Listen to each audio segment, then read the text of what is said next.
Hello and welcome. We are Achievement Hunting 101, the podcast that lets its patrons submit their own openings. Wazoo! That's right. Each and every week we bring you the hottest topics and achievement discussions, what we've been playing, what's on sale and coming real soon. We also shout out everybody and their mothers in our Brag Camp section. And we talk about food. That too, hopefully. And as is becoming tradition, we will start the show with our topic of the week. Wait a minute, Corey. Yes. I did my homework that you wanted me to do, and now you're not going to ask me about it? Short attention span. Last week, you said we were going to talk about the new Space Jam movie. We can do that. I did not think that either of you would do it. I definitely did not. I mean, L would have been where I would have put my money, but go ahead. Tell me. I watched it because you said to last week. Yeah. We had King James on the big screen. I really wanted to hate it. But you don't. And I didn't. Exactly. My favorite part, I don't want to spoil anything, so I will not spoil anything, but I will say that I did not like LeBron James at all. His acting was terrible. Neither was Michael Jordan. I'm just going to put that out there. Stop it.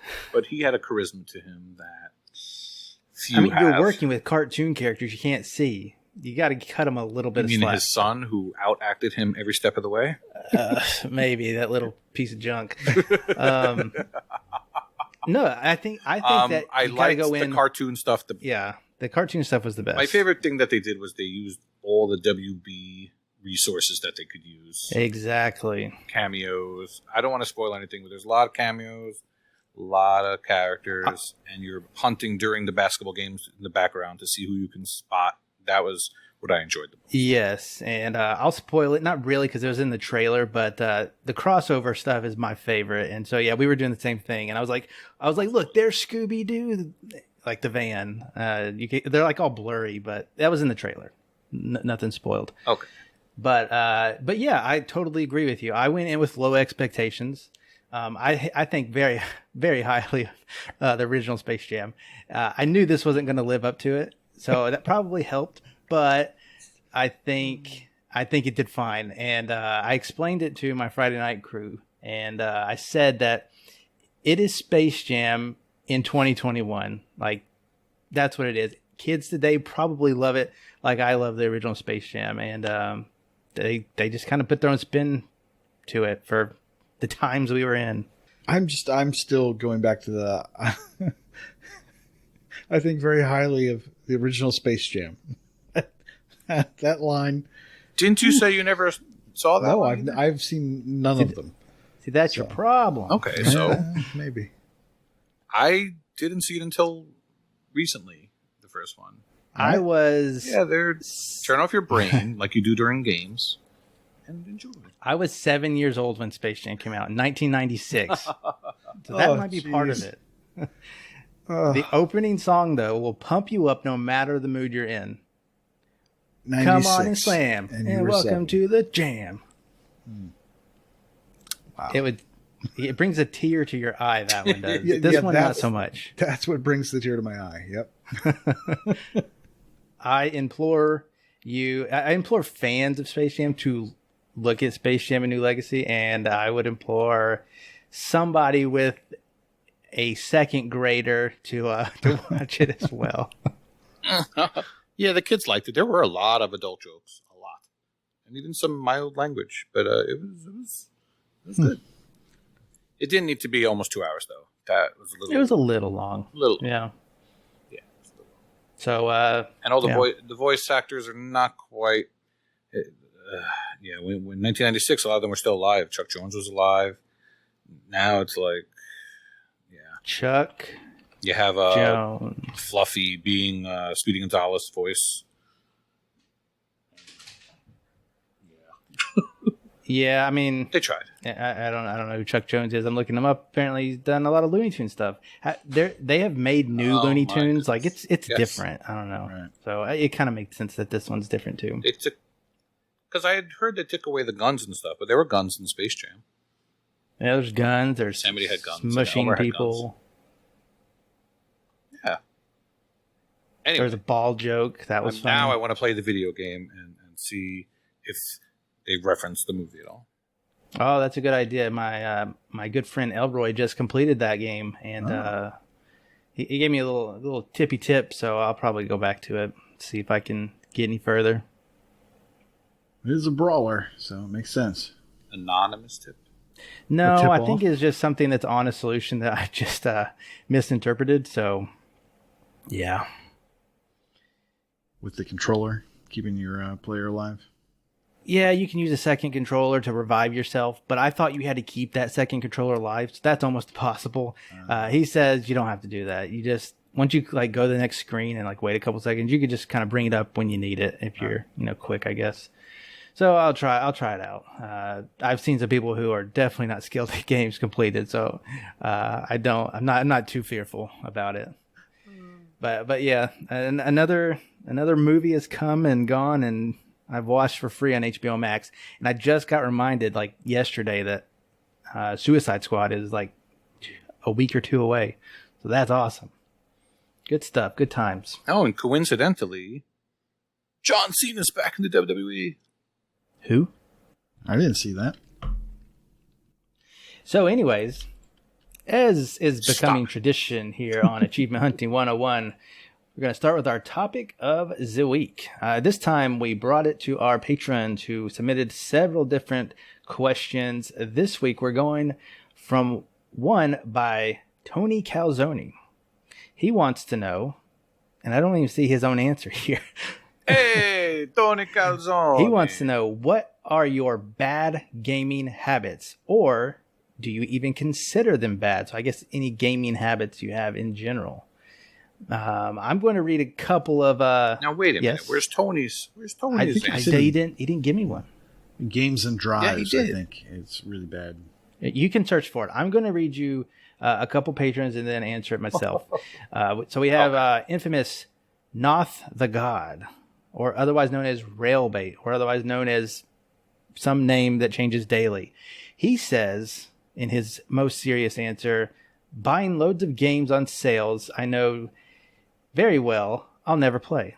Also, not drinking enough gamer girl bathwater to keep myself hydrated. Oh, dude. That's the kind of quality content good we've answer. come to expect from our patrons.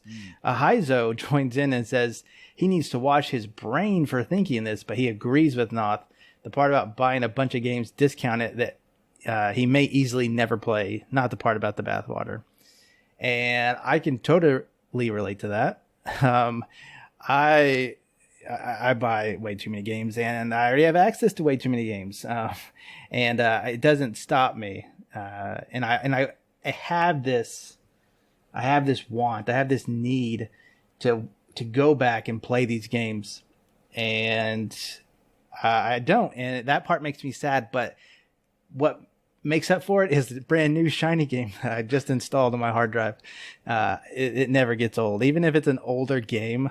Like, it's new. I just bought Shell Shock Live. It's going to be terrible. I'm not going to complete it because it reminds me of this Flash game I used to play, where you're the tank and you have to adjust your angle and your power, and you got different things. That was an awesome game, and it's on Xbox. It's called Pocket Tanks. That's how I remember it. No, Pocket Tanks. It may have been on the phone. I don't know. That's what it reminds me of, though. You're thinking of the... I don't know, but this is just like it, and it has... It's like Worms. It's kind of like Worms. And but there's an Xbox version, it has a campaign. And anyways, that's not what I'm talking about. Scorched Earth. Never played it. But yeah, I don't know if it's a bad habit. I mean, it's always up to the person doing it, whether you can afford to do it or not. I never buy full price, so I think I'm a savvy shopper. I'll put it that way. So it's not totally bad, but buying more than I can consume, probably not the best. But I don't think that that kind of logic really flows into most achievement hunters nowadays. Another thing that I do consider bad for myself, again, these are kind of personal, is the lack of sleep. I don't have a ton of time to sit down and game. It's always at night when the sun's down, and my alarm is set for. Right now, it's set for late. Like it's 6:30 a.m. is when it goes off. That's because the kids aren't in school, which is changing next week. So that really sucks.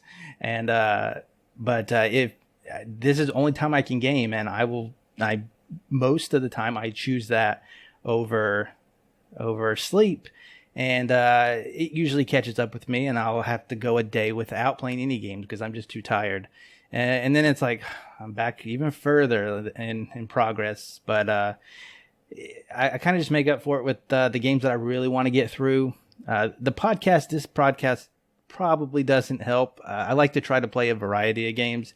Not that was totally different than before I started, but I probably stuck to more. That said, I think a lot more, like exponentially more, is released nowadays than even 3 years ago. So take that for what it's worth. But yeah, spending more than I can consume and losing sleep are definitely two things that I think about a lot because I do them a lot. So yeah, Nathaniel is not here, but Nate, you're here. Yes. What are your bad gaming habits or gaming habits that you may or may not consider bad? Oh boy. Well, I will tell you about mine in a second, but first let me tell you about Skeptical Mario, because that guy, oh my gosh. He says, I isolate myself too much while gaming. There's no reason I can't be in a party while I'm doing some single player and keep myself integrated with the community. Yeah, I don't do that. When I'm playing a single player game, I'm playing a single player game because I want to pay attention to the story, or I like to play those fast Twitch games where if I'm talking, I'm dead. So I just need to focus. Or we're just introverts. We don't like talking to people. Well, yes, that's, yeah. Even though we do this on a weekly podcast together. we record the thing that we're not comfortable doing in large groups. Right now. Yes, but you guys are my friends, and so you could do your silly Max Payne grind while chatting about that. Your day. I absolutely could. That I could do blindfolded at this point. Then we have a guy by the name Frederick Bernard. I have no idea who that is. That name is mental. Getting too mad at he is great. Getting too mad at games. I try to remind myself before I start, it's the game's job to try to make me fail. Don't get mad at the game for doing its job. That said, I haven't played over a 1.4 this year. Yeah. No, that's definitely not my bad habit. I think we're going to hear it a lot from the patrons, and also what you said, Corey. I'm echoing basically exactly what you said. My habits are buying games. I buy things on sale. Now, the way I started, my gateway into that was Z2Z. Actually, they started doing the Gamerscore challenge, and I was really into that. And I was also really into getting Gamerscore. Gamertag. Oh yeah, Gamertag challenge. Sorry, which is hilarious. But so yeah, I started buying games so that I could get letters. So I was buying cheap games that I could just dig into, get letters, and for all the other contests and challenges that were out there, I was picking up cheap games on 360 and such for that, but also TA contests and things, because my Gamerscore was really low when I first got into Gamerscore. So I had a lot of games I needed to buy in order to kind of pad things out a little bit. And then I never stopped doing that. So over the years, who knew that more games would come out? Yeah, who knew that more games would come out, and that they would they'd release a system called the X1, and then you just get a ton of stuff. Just exploded with the X1. So yeah, and then obviously lack of sleep, just like you with a family and a kid. I try to put that stuff. I try to put them ahead of everything. So gaming goes last, which means that gaming happens at the end of the day when everyone has gone to bed. So I get a couple hours in then, and yeah, I tend to push it, and then at the cost of sleep. So I miss out on sleep, which is, you kind of need that. And then I think another thing is not sticking to games. I tend to bounce around from thing to thing. Now, I don't think that's necessarily bad, but I do find myself sometimes wishing that I would stick more with a game. Like I would go back through my history and I would see that way early on, this also happens to coincide with not buying a whole bunch of games, right? You only have a few games, and you would play them from cover to cover. Then you'd move on to the next thing. Whereas now right now I'm playing for experiences so I can talk about them, but also because I do enjoy playing a whole bunch of different games in a whole bunch of different genres and different play styles. So, but yeah. Yeah, I don't know. I kind of feel the same way at times. I see people complete games and I'm like, ooh, I want to complete that now. But at the same time, due to my time constraints, it makes it tough to commit many hours, especially if a game requires me to play through a second time, I'm essentially doubling my playtime maybe to get one achievement. And I kind of have to say, do I really like the game this much to do that? And more often than not, I don't, but it's kind of supplemented with new games. Yeah. Yeah. What about you, El? Bad habits? All right. Well, I did find Tony Calzone's original question and his own answer. So he says, mine is starting a game and feeling the necessity to complete it before playing almost anything else. Unless I'm completely bored with a game for the time being or hit a hill I can't go over, I will spend a ruthless amount of hours on one or two games. So he is the exact opposite. He thinks it's a problem to stick with a game. That's very interesting because I wish I could do that. Echoing what you said, Nate. So my bad habit, of course, is something like RTDL, where I'll play up until the point where I get that achievement and then put it down until it comes up again on a contest. But at the same time, would I have played the game at all if it didn't show up on RTDL? I don't know. So that is one thing. I definitely am not buying games like I used to, as the backlog is real. Backlog is so real that, do you know what the worst feeling is? Buying something twice? When you, essentially, which is where I'm going with this, is when you, for example, buy Mass Effect 1, 2, and 3 on the 360, don't get to play them yet, and then the remaster comes out on the 1. It feels awful when that happens. It just feels like wasted money. Am I going to play these now that I could play the better version on the 1? It's just, stuff like that happens all the time. Still the Bioshock games on the 360 sitting there. So yeah, I'm not really buying a lot of games. I'll play some Rats and some Zits every month to pad the score. And then I'm trying to sink into some... I got to sink into some AAA games because this is going crazy over here. Something. I'll talk more about that in the game showcase. Let me read some patron responses. Turk says, apparently I buy too many games that I don't play. I get overly angry at games, and I leave controllers lying about the place. I would argue the last one, but there's currently 3 on the table in front of me and 1 in an armchair in the corner. 2 of them don't have batteries in them either. The one in the corner is wired, and the wire is currently packed away. Well, thank you for that information that we definitely needed. Well, as far as leaving controllers lying about, there's a lot worse things than that. At least you have controllers in reach if you need them. Spoken like a true man with no kids. Yeah. I mean, getting angry at games, I think, is something we all do to some degree. I've never been one to throw controllers or break things, but some people do that. That's because as soon as you lift it up, you're like, yeah, this cost me a lot of money. I paid money for this. I mean, I'll definitely swear at the TV for sure, but that's about it. Yeah, I'll yell at the monitor quite often in some games, but I never enough to squish a controller or bust it anyway. I like to think I'm strong enough to twist a controller in half, but then every time I try it, it doesn't happen. Yeah. And then you feel bad about yourself. One time I tried to slam one down, I actually banged my finger, so I stopped doing that. And your wife was like, stop complaining. I think this was pre-wife. I think I got rid of those anger issues. I think that helped. And buying too many games you don't play. Yep. I think probably 90% of our community does that. Some people, for example, Skeptical Mario, I know, goes out of his way to only buy stuff he's going to play. Keeps a high percentage, even though he doesn't include DLC, but that's something else. And but yeah, that's someone to, he still chases Vayner leaderboards. He still I like to think that these.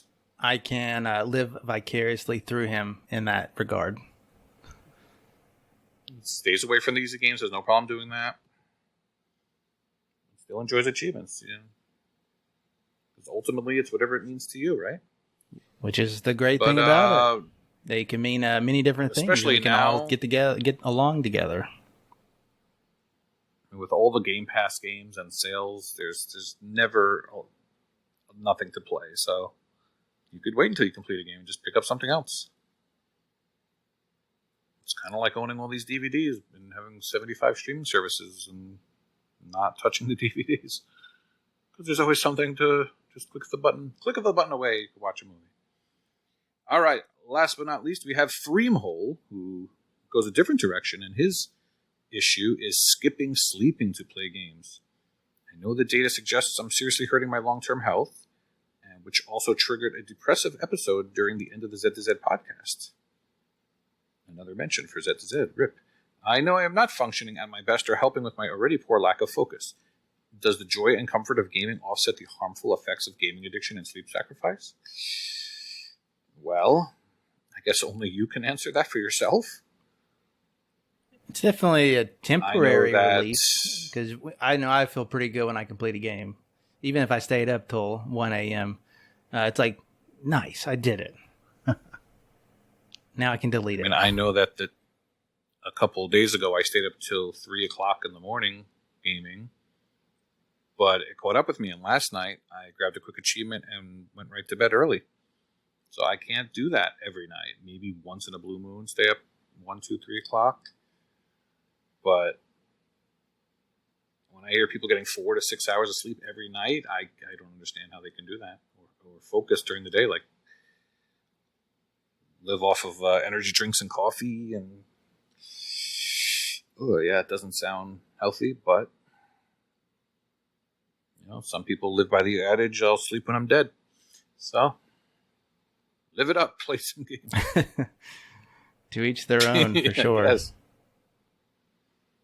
Absolutely. I mean, I'm lucky enough where my kids go to bed like a decent hour, 8, 9 o'clock, so I have a few hours every night to play. And that should be more than sufficient, really. Well, all right. All right, I think that does it. Thank you to the patrons. Yes, thanks to the patrons. I really liked that question. And I liked Tony basically being the only one to not like completing games. I love seeing those takes. So it's always good to have varying takes. And it is interesting when you compare. I love to see those contrast. hard completions and those grindy completions, and that you stuck it out and didn't just move on to something else. I love it. I like to see other people do it. Yeah, for sure. Speaking of like harder completions, sticking in our news section before we go on, because I see we have a little addition here. Kind of breaking news. It just came out. Cold Silence got an update. And I only want to mention this because Cold Silence is a Zidalon game that followed the Zidalon path of changing their achievements to super easy, except they started out super hard, and then they got reverted. A lot of people got in when the getting was good, and we've been following it from like the developer standpoint.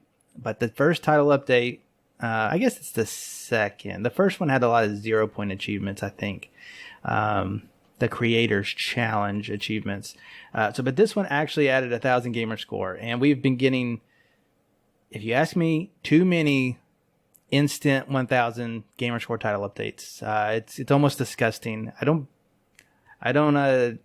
care how anybody else plays. I just think it's getting a little much, especially when I see people like jump on it like hour 1 and they're like, it's not popping. And I'm like, just give it time, people.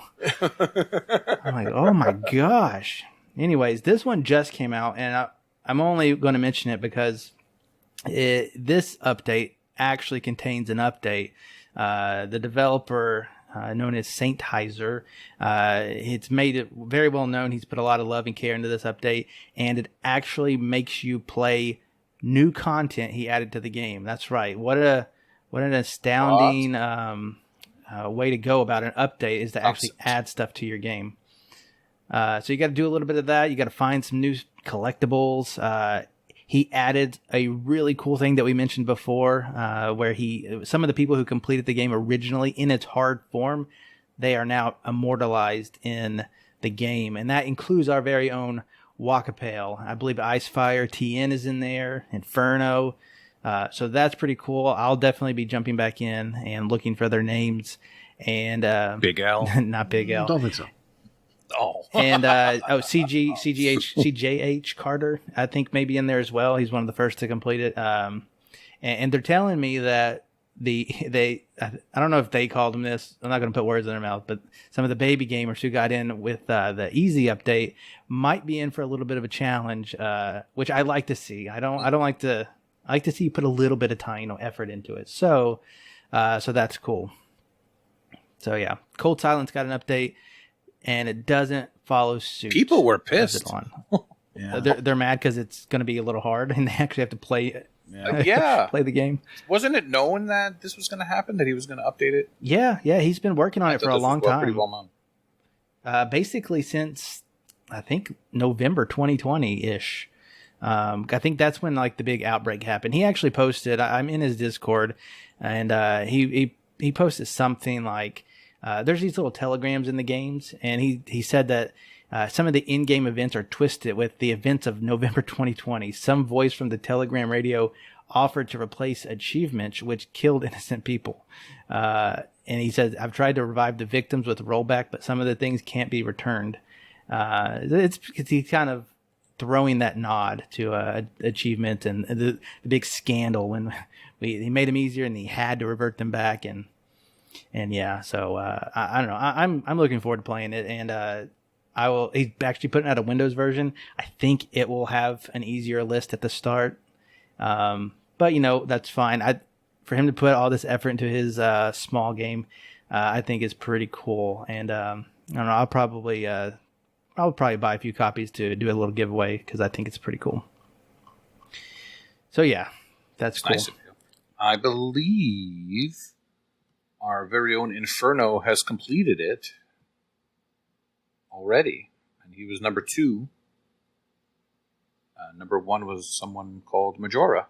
Oh, I've seen Majora. He's been in the developers Discord. Yeah, he's been all over this as well. I don't know how close it was, but Inferno made a comment on the feed saying, "I shouldn't have taken that shower." It's a bad gamer habit. So, yes. I wonder why doesn't he put his effort into a new game? Like he's putting all this effort into a title update. I mean, that's great for us. You don't have to pay for it. You get more achievements. Heiser? Saint Heiser.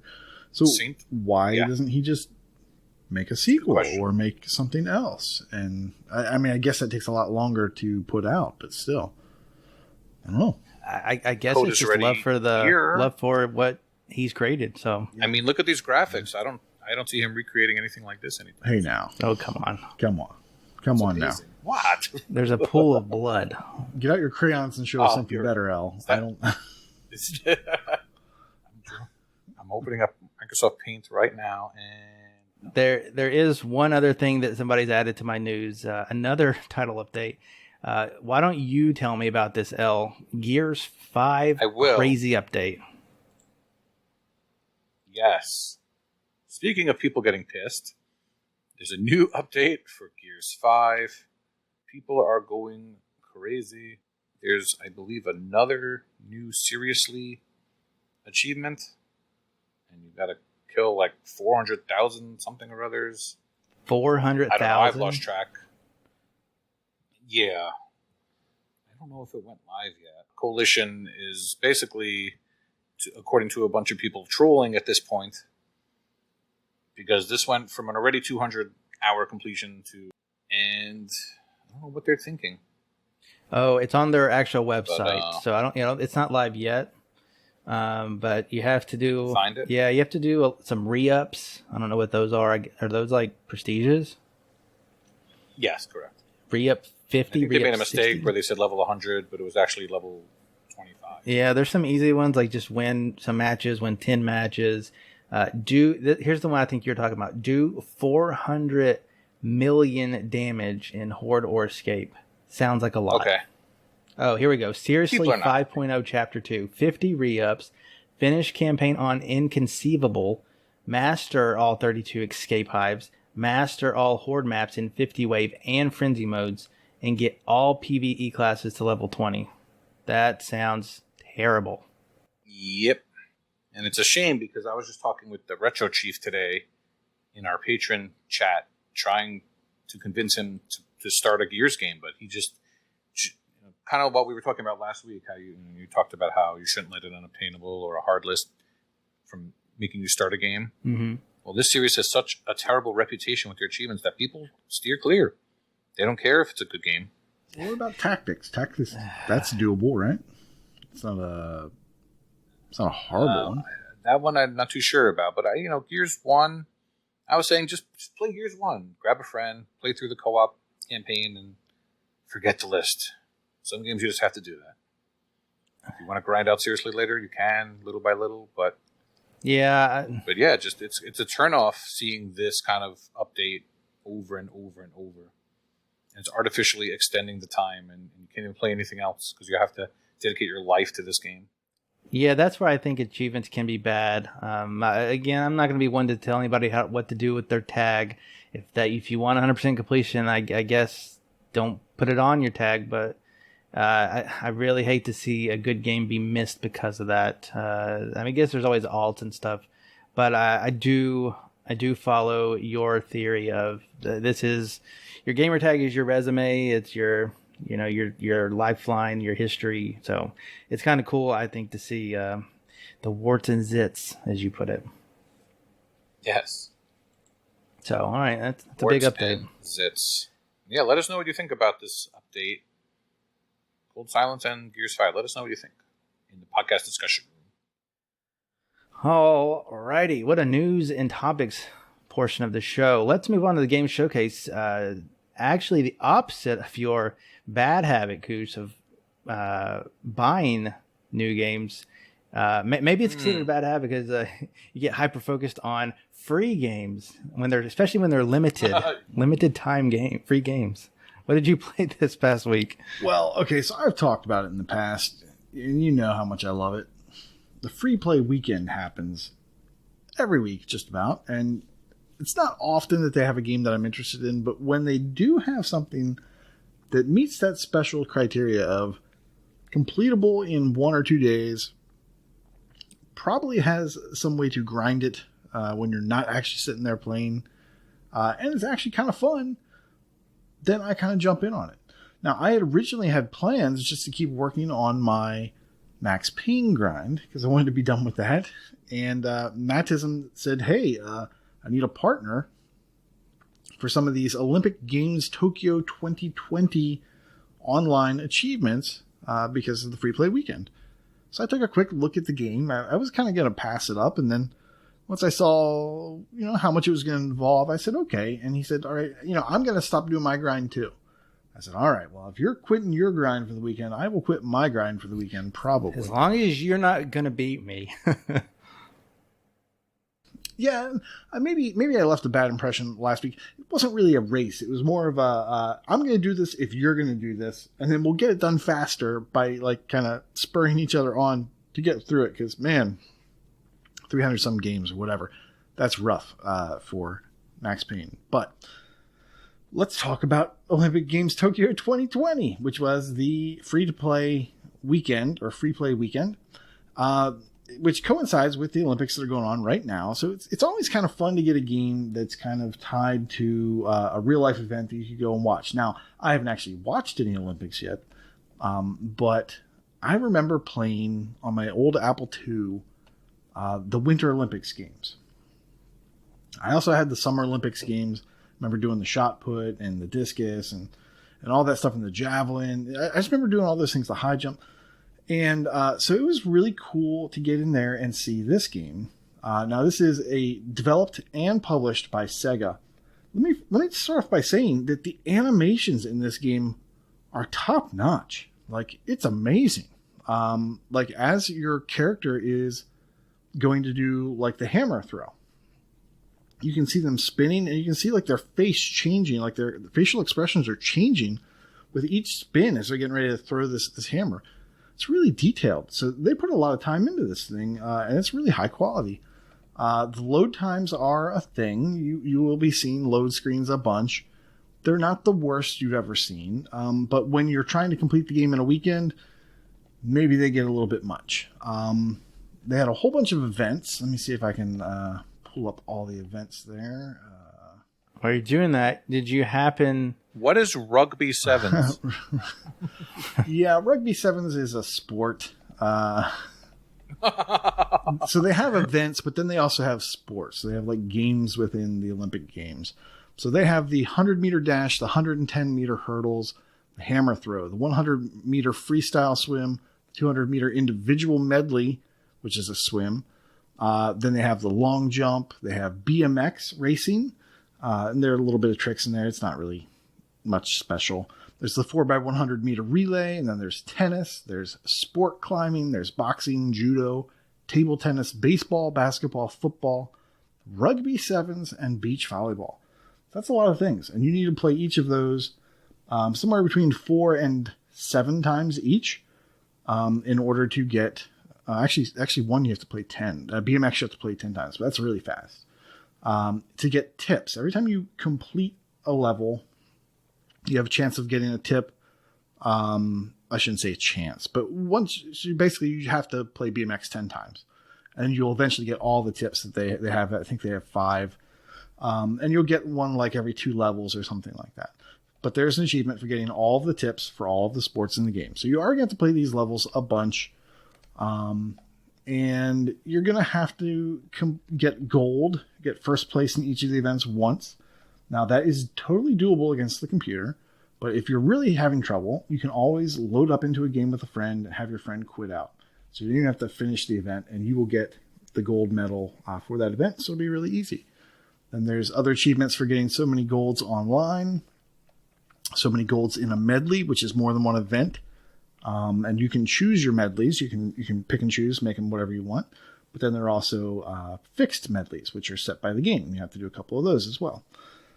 You have to get all the outfits, all the abilities, all the hats and masks. And those you can kind of cheese. You get a certain amount of money by participating. If you get a gold medal in an event, you get more money. If you just participate and you get lower, you get less money. Once you get enough money to buy out an entire category, what you can do is buy everything and then dashboard and then bring the game back up, quit the game, come back in. You get all your money back, but you still get the achievement. And then you can then do that for the other things as well. So you don't have to get all the money you need in one go. You can basically cheese that and get through that. So it's actually a fun game. If I had someone, if my daughter was really into the Olympics or something, this might be a fun game to play with her. Like I said, the graphics are really great. The animations are amazing. And it was a fun way to spend the weekend. A lot of it is chronosable or even rapid fireable. You can, for some of the really grindy things, you can just set up your controller to press A and it'll play the games for you. So you don't really even have to be around to do the stuff that you don't like to do. So it is very completable. The only problem is that it was $40. So if you didn't get it on the free play weekend or you don't get it on a sale, it is a little bit pricey. But a very, very completable game, especially in a weekend. It is brand new. June 22nd. June 22nd of 2021. And hopefully it'll go on a free play weekend again at some point. But it is definitely doable in a weekend. And if you can get it for cheap, very easy to boost. Yeah, I downloaded it. I was hoping to get to it, and I didn't. Saturday was just one of those days where I was too tired to even play a game. Mm-hmm. So kind of sad I missed it. I was telling you it'd been nice if they made it free a little bit longer, like maybe even half the Olympics. But I guess that's bad business because this is the time that it would sell. Yeah, I can see them doing it again before the end of the Olympics, but I don't know. Yeah, it looked good enough. I like the variety and freeze free. But my question is, did you unlock the Sonic outfit? Yes. It's free. The Sonic outfit is free, so you don't even. Did you play with it? That's all I would have played with. I did. That was my 100-meter relay. That's my 4x100 meter relay. That was actually an achievement to put an outfit on, but then also to have a teammate that's in an outfit. So my entire team was actually I was not. My team was. So it was me handing the baton to Sonic, and then Sonic handing it off 2 more times. Yeah. So you don't roll into a ball and just speed through? You're just wearing a costume. They have other funny ones too. Like there's a mascot for the 2021, so you can be the mascot. They also have like an astronaut. They have a lot of costume options.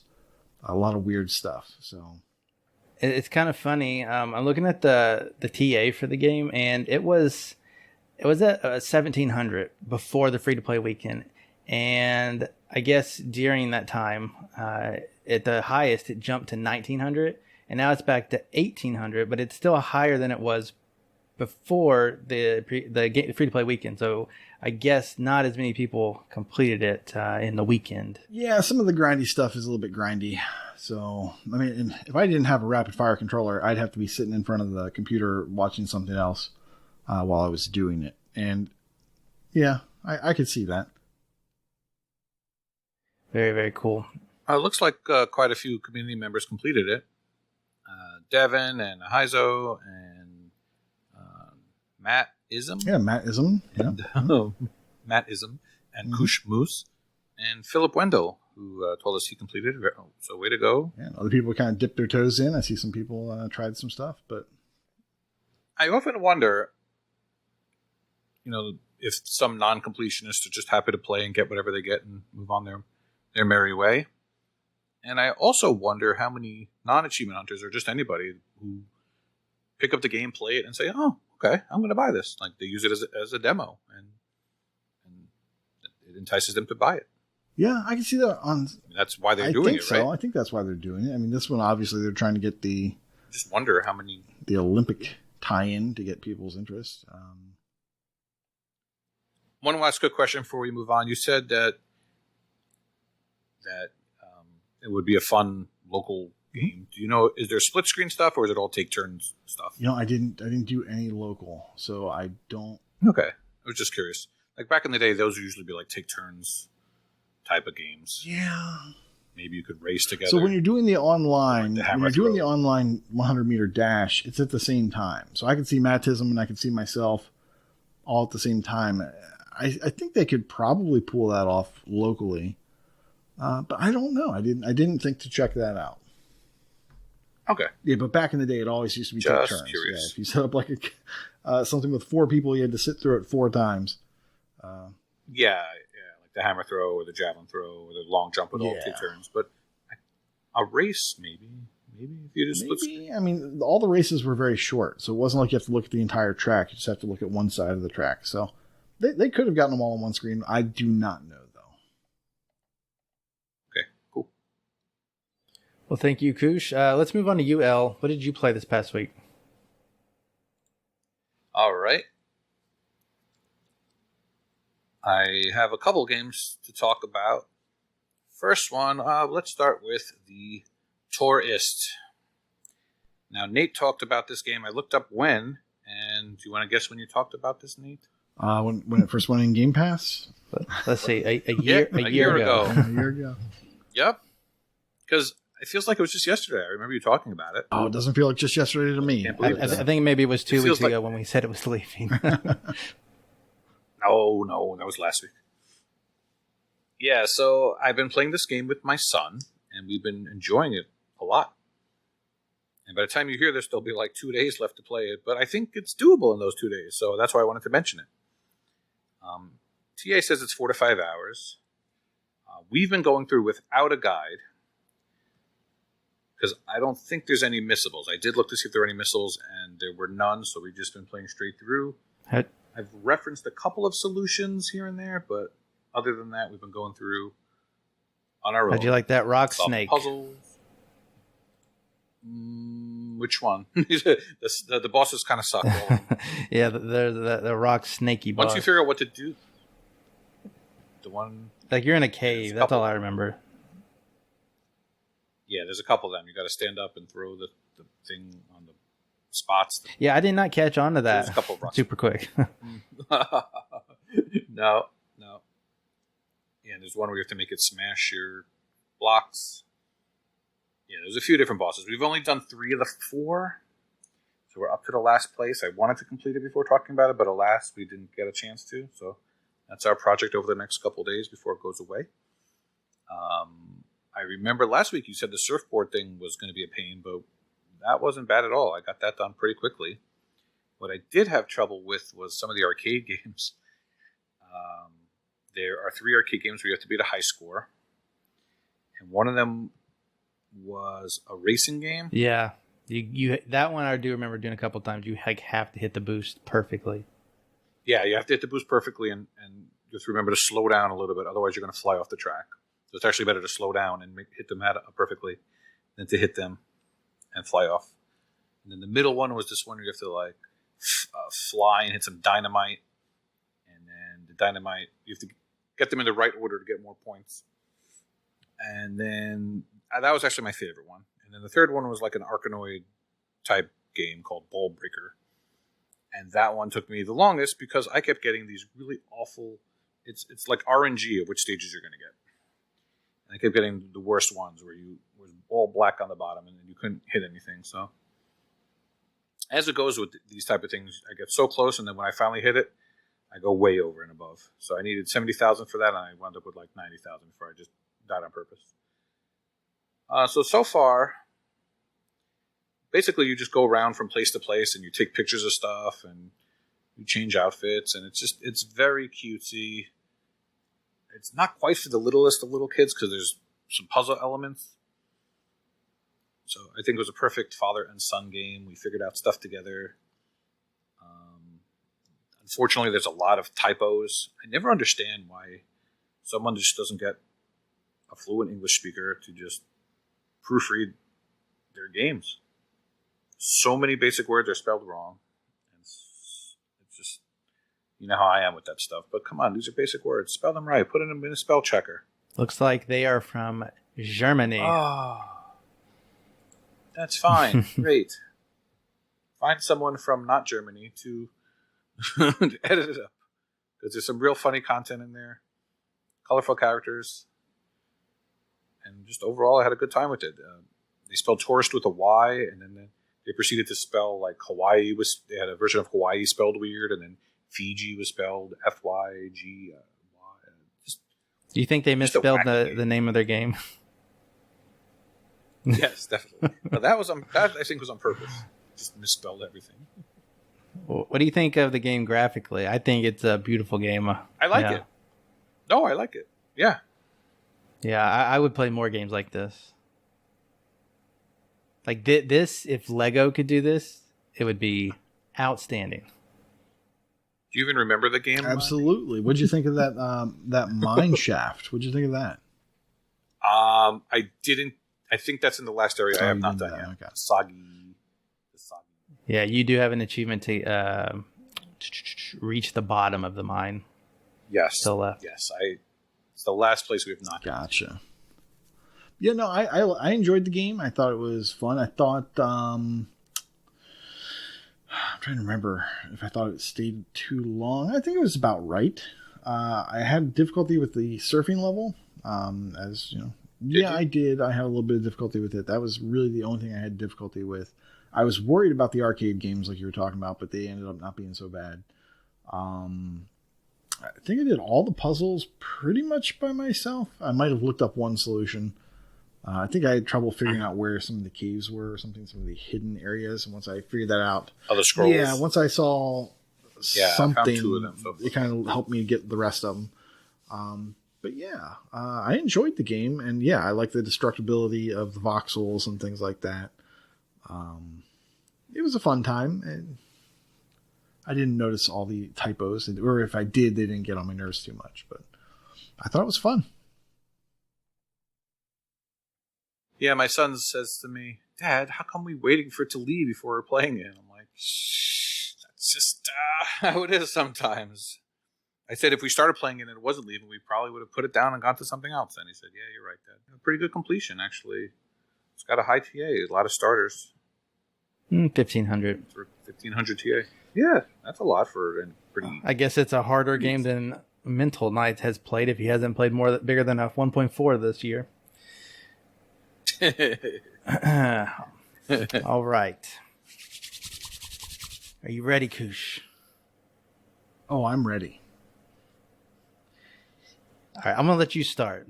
Okay. I'm gonna let you start, and I'm gonna piggyback on. This will be my game of the week as well. Okay, this is not just my game of the week. I'm gonna tell you right now, this is, off the top of my head, this is the best game of 2021. I cannot think of anything right now that's been released. Now, of course, my memory is horrible. So Freddy Spaghetti I have 2. no idea. It's definitely not. It's definitely better than Freddy Spaghetti 2. Yeah. Wow. We are talking about Death's Door. Now, this was a complete surprise to me when they did the last showcase. I was not aware of this game at all. I don't know if they had press out about it before or whatever. But from the second I saw this game, I had to play it.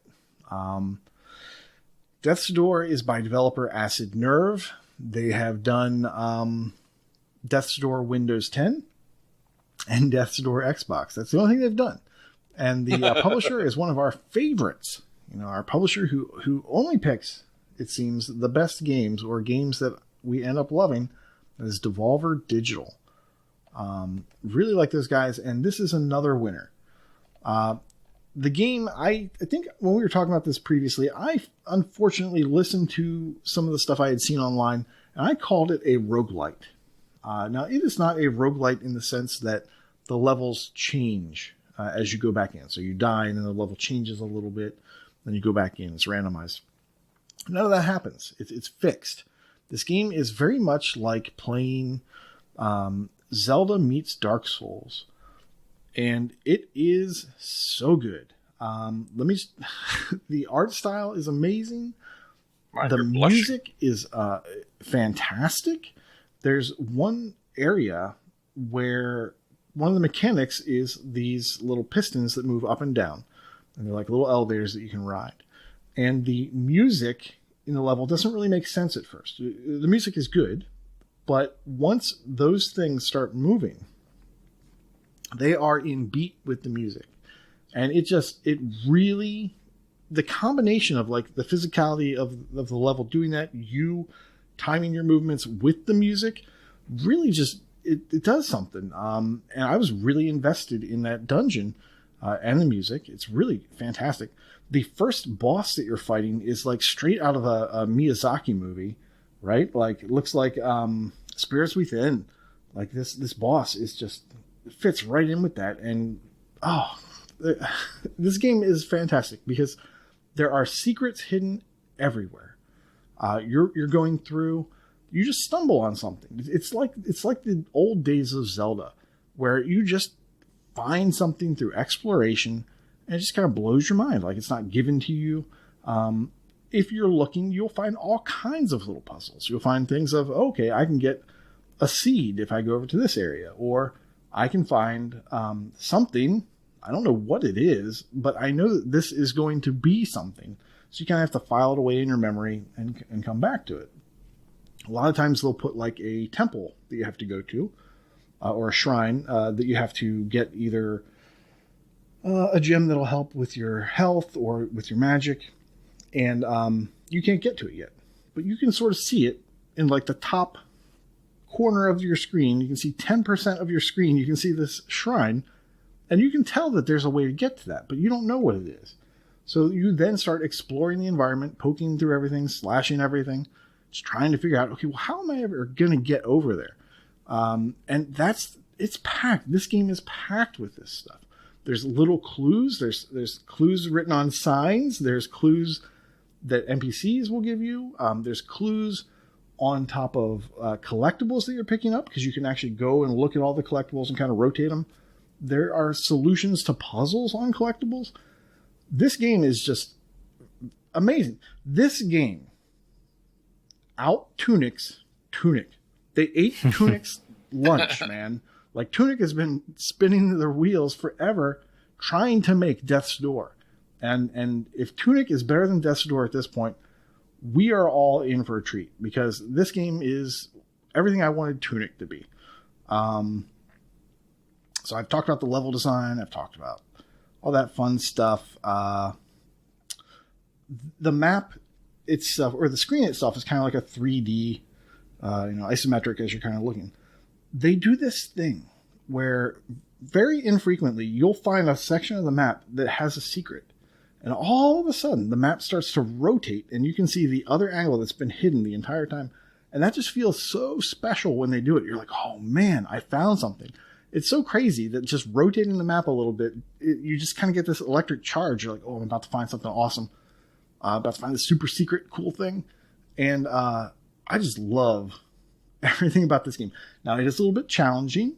In fact, the hardest achievement is for going through and beating the game using the umbrella, which you can pick up right from the very beginning, and you have to for that achievement, and you can use no other weapon through the entire run. And I have not yet done that. I currently have gone through 2 bosses. I'm about to go to the 3rd boss. I think there's something after that. Now, Corey, I know you've gotten farther. I know you spent a little bit more time in this, as I've spent time with Max Payne and this. What do you think? So I echo a lot of what you've said. This is, for me, it's in contention with Game of the Year so far. I really loved Kaz and the Wild Mask, and you haven't played that yet, so no offense. I haven't. But they're completely different genres. So if we're talking non-platformer, this one definitely is my Game of the Year. And I didn't know if you were going to say it, and I was going to end with it, but I'll just say it now. I was going to say this is the best Zelda game that we have on the Xbox, for sure. And yes, I have gone a little bit further than you. I've beat the game. I'm looking at my save file right now. I've spent 13 hours in my save file, just under 92% complete. So I almost have everything that I can do in the base game. I'm going to go around and do, if I decide to do it, which I probably will because it is a good game, I'm going to do the hard mode. So one thing that you did mention is the game is a challenge. There is no difficulty selection. It's just the game. And like you said, there's the way that they make it hard is kind of, if you want to go for this achievement, you pick up the umbrella, which does half the amount of damage as your starting weapon. And so essentially every boss has, double the amount of hit points. It's kind of how you make your own hard mode. Now I have opinions on achievements like that and forcing me to play a game one way, but that aside, the game was really fantastic. It was expecting a roguelite. I don't know if you sold me that or I sold myself on that, but it was probably pleasantly surprised that it's not. I don't know if that would have fit with this as well. It just feels like you're always kind of making progress. Even if you die, it's like, well, I still got some of this currency, so I can upgrade my stats. So eventually I will be able to upgrade something, come back and approach it differently, or, be able to take another hit or something. So that always felt good. The puzzles, they're just brain racking enough to where you don't get frustrated, I don't think, at least for me. And I'm not a super big puzzle guy, so I was really happy about that. I went through the whole thing without trying to look at a guide as much as possible. I looked it up in a video, I think 2 times, not to figure out a puzzle, just to figure out where it's going, because I went around one of these temples 5 times. Could not figure out where I was going.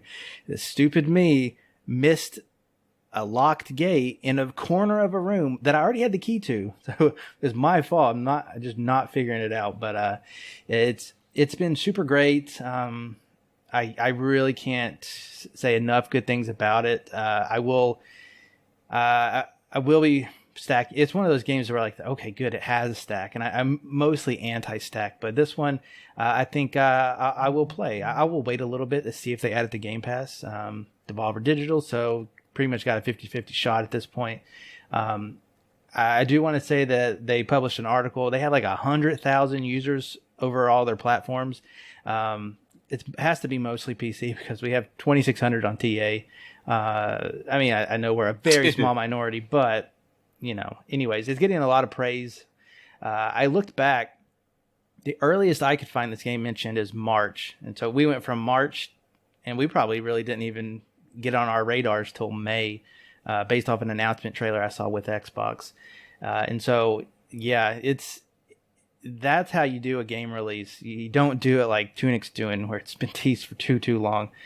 So yeah, I think it will give Tunic a run for its money. While I do think Tunic's more roguelike, I think so far, without playing Tunic, there's a lot of similarities, and this one is just so good, and I would recommend it to a lot of people.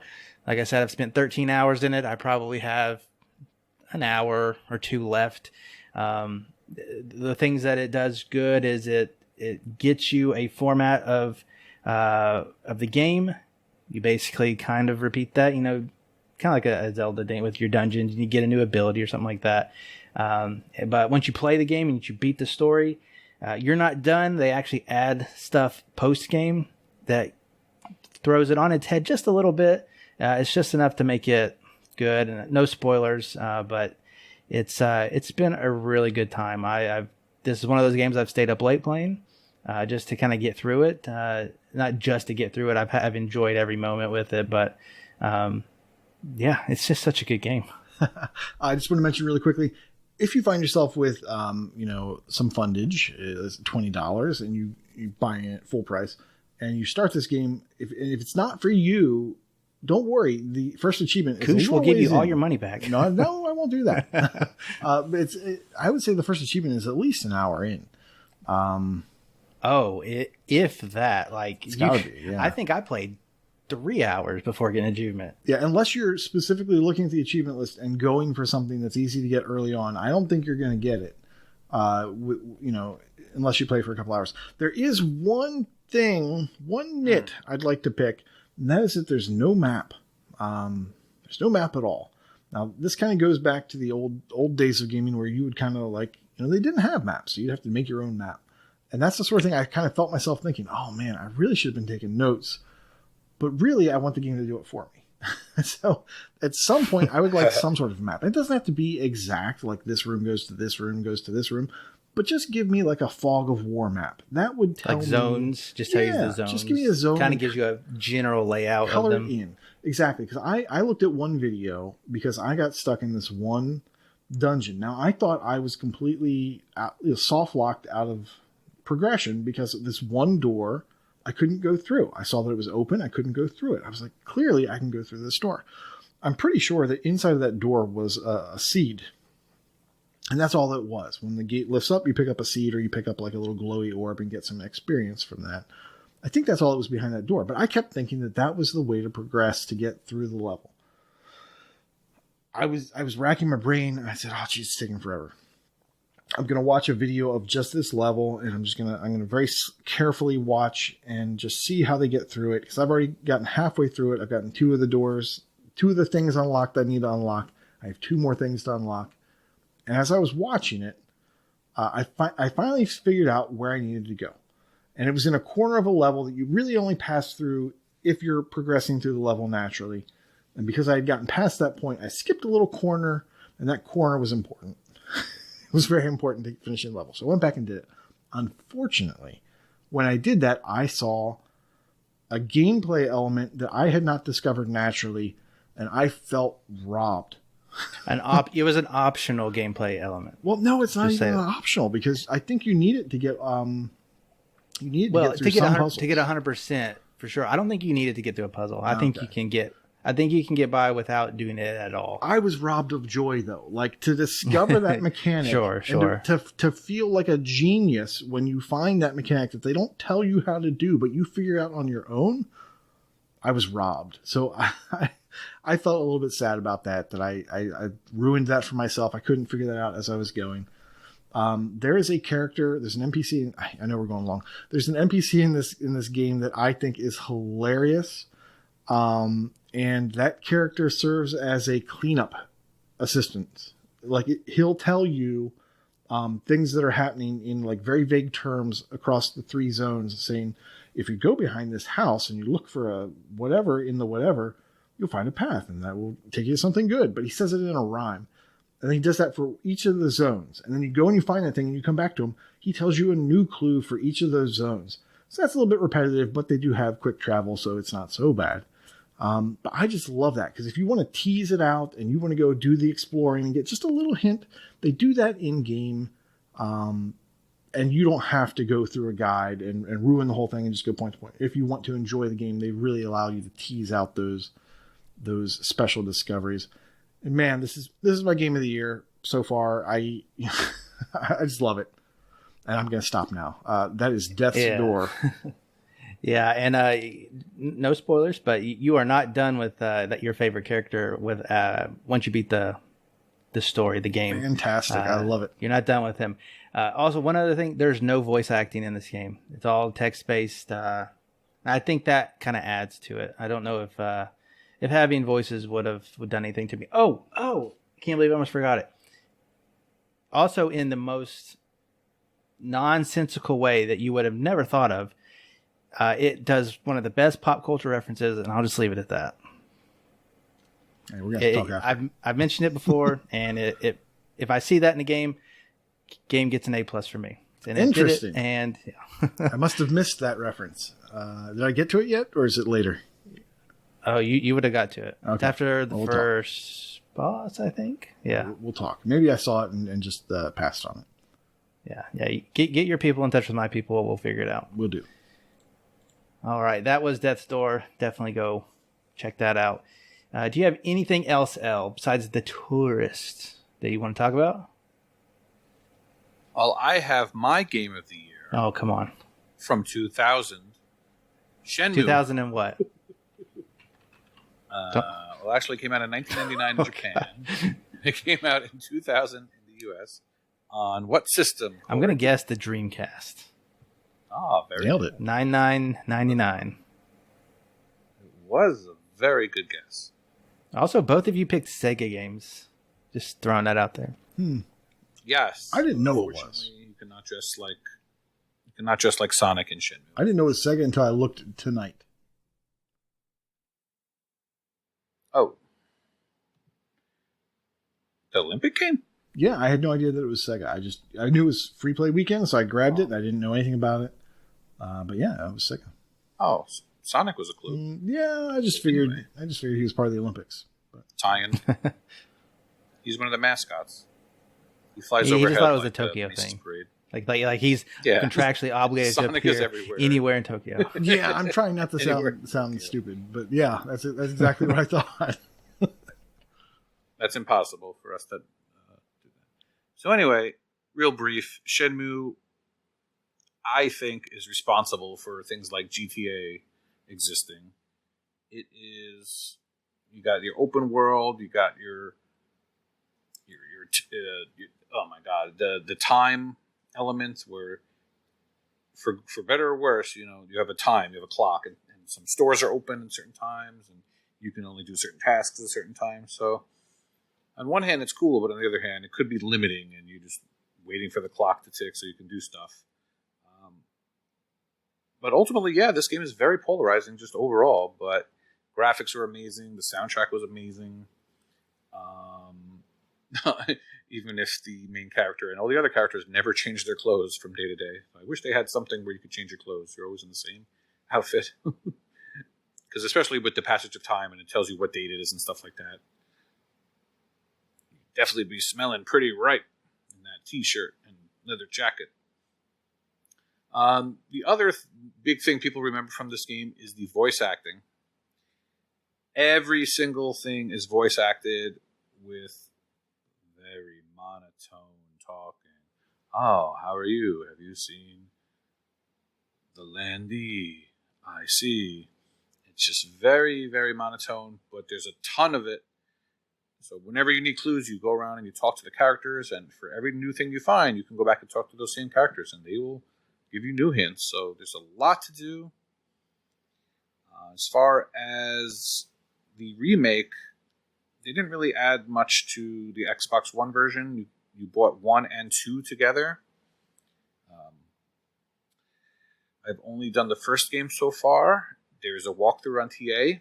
It's moderately well done. I did have to consult some walkthroughs on GameFAQs. Remember those days? Because a couple things were not exactly clear of when things opened up with the time. But other than that, it was pretty well done. The completion is not hard. The hardest thing, I think, was the forklift racing. But you get 5 tries at it. And if you have a save there, you could try as many times as you want. But you get 5 tries at it. I did it on the 5th try, so I did it on my last try. A lot of missables. Yeah. And the good thing about that is you can use the walkthrough and it won't spoil any of the game's plot. It'll just tell you where to look out for the missable achievements. That's good.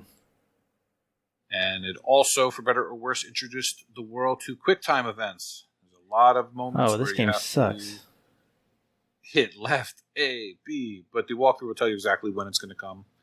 And if you keep an eye there, you'll pass everything in no time. Don't dare say it sucks. I know Smitty is a big shit. Does it graphically look good? Think about 1999. So no. Yes. Okay, don't think about 1999. 3 years after Space Jam.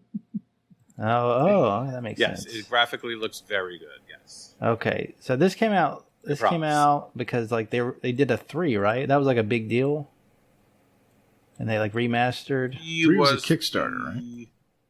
3 was the crowd-funded game for PlayStation. Right. Oh well, there's a Windows stack at least. 1 and 2. Yes, I noticed. Yeah, I noticed in my research that for whatever reason, Shenmue 1 and 2 have their own 1,000 points, but Shenmue 1 and 2 on Win 10 are combined for 2,000 points. Corey, do you remember Virtua Fighter? I do. So let me just say that the graphics are basically taking a character from Virtua Fighter and letting them walk around the level. That's the level of graphics. Oh, gosh, stop it! That was not good back in the day when I played it. It is not. It is not polygonal though. It is good. Better. It's pretty close. It's way better. There's 5 more polygons. Yeah. And the characters. Damn it. Well, I feel like you would like this, Nate, if you played it. I'm sure that I will like this and I will play this. A buddy picked this up for me and sent it to me, so I will be playing that at some point. Oh yeah, he's a good guy. Yeah, follow the walkthrough. There's some fighting involved also, I guess, since you're a karate man. And you learn moves throughout. And there's a couple of fights that are a little bit difficult, including the famous 70-man fight, in which you fight 70 guys in a row. And once you do that, you unlock that on the main menu. You can just do it whenever you want. It's pretty fun. Most of them just go down in one hit, so it's really not that bad. It's like if you're playing GTA, but there's nobody in the streets. I found a video. Yeah, do your research, people. You have to be dedicated for this one. It's a product of its time. It's definitely not aged well in some respects, but you will see it has influenced a lot of games. I promise. Well, I don't doubt that. I'm all for game preservation, but we didn't need this. I'm just saying. I have never played Shenmue 2, even though I got it for the OG Xbox 20 years ago and never played it. That sounds like a bad habit. Bad boy. I know, it's a very bad habit. I have lots of them. And I look forward to playing it because 1 kind of ends on a to-be-continued type of thing, a cliffhanger. So I'm anxious to get right back into number 2. Got to throw it in the game collection and hope it shows up on RTDL. Yeah. Maybe I'll start it either way. Doubt. Well, So yeah, let us know what you think of Shenmue in podcast discussion. Somebody must like it. somebody. Speaking of bad habits and the ones that we go with about buying new games, this week is an excellent time to indulge in your bad habit because not only is there a regular sale, there is an ultimate game sale. The Ultimate Game Sale, also known as the Xbox Summer Sale, has over 500 games, and it goes for 2 weeks. So some of these that we're going to talk about don't go off sale until August 6th. The other ones will just go off August 2nd, normally in normal week sales. So whatever you hear, look it up quick, just in case. So you got to put some Vince McMahon in there. It's the ultimate summer sale. Well, don't forget, there's also a spotlight sale going on as well, where they're going to spotlight particular games for each week. It's different than the ultimate summer sale or the ultimate game sale. Oh yeah, they spotlighted Theory. The summer sale, or no? It's the summer spotlight. Yeah, I think I just saw it today. I didn't know there was a sale pertaining to those. Yes, well, I think they want you to just buy it. I saw a video, like a promo reel, and I was like, "That's on Game Pass. That's on Game Pass." I'm pretty sure there was a sale price associated, but I could be wrong. It just popped up today, and wanted to make sure people were aware and looking for it. Either way, Death's Door's in it. So, is it? Okay, it is. Okay. It was one of the highlighted games. Well, regardless, I've found a couple games. One I don't know if I'm going to get. It's called Kentucky Route Zero TV Edition. I'll just say. Oh, that's the state you live in. No, that's Dino Bowl. This is it says it's a point and click. I only know about it because it has very, very high praise, and it's a $25 game, and it's on sale for $15, lowest it's ever been. And I know we have some point and click fans, and you know what? If it gets Retro Chief. Really, the dog pulled me in. Is a dog wearing a hat? I thought there might be a chance that was one of the things that got your interest. So I don't know. Point and click turns me off, but I know we have some point and click fans, and this one is supposedly a good one, and it's at its lowest price ever. So Kentucky Route Zero. Something I did pick up was SpongeBob, the rehydrated edition that came out last year. I bought it. It's $20, give or take. Normally $30. I played part of the first level, and my kid just loves it. It's not something that she could really control because she's not great with the hand-eye coordination in a 3D world, but she liked to watch it, and she's like, I like to watch you play, and I'll take that. I also took a page out of the Noth handbook, the Railbait handbook, and against my better judgment, because apparently I don't know myself, I bought Resident Evil 2. That is $16 down from $40. I debated on the trilogy with 4, 5, and 6 or Resident Evil 2. They were similarly priced, and they said, go for 2. Oh, you got to get one also, Corey. Just do it. Oh, yeah. It was Games with Gold. I should just download it. $5. I'll gift you the goddamn thing. I don't know. Right. But is what Koosh 2 said. Is apparently really, really good, and it's on a really, really good sale. I believe it's probably the lowest price ever as well. So, yeah, that's what I picked out for you guys. What did you pick out, Koosh? That's the remake, right? R-E, Resident Evil, get it? Remake? Possibly. Yeah. So I have not filled out my card yet. Also, quick reminder, make sure you activate your punch card. Or did they do that this time? Do you have to activate the punch card? I think I heard there was no activation. Yeah, they probably got slammed for that in the past. Because in the past, you had to activate the card and then make your purchases. I think you are right. I think I did notice that difference this time. So forget what I said about that. However, I have not started my card yet, or started earning towards my $5 back, $4 back, whatever it is.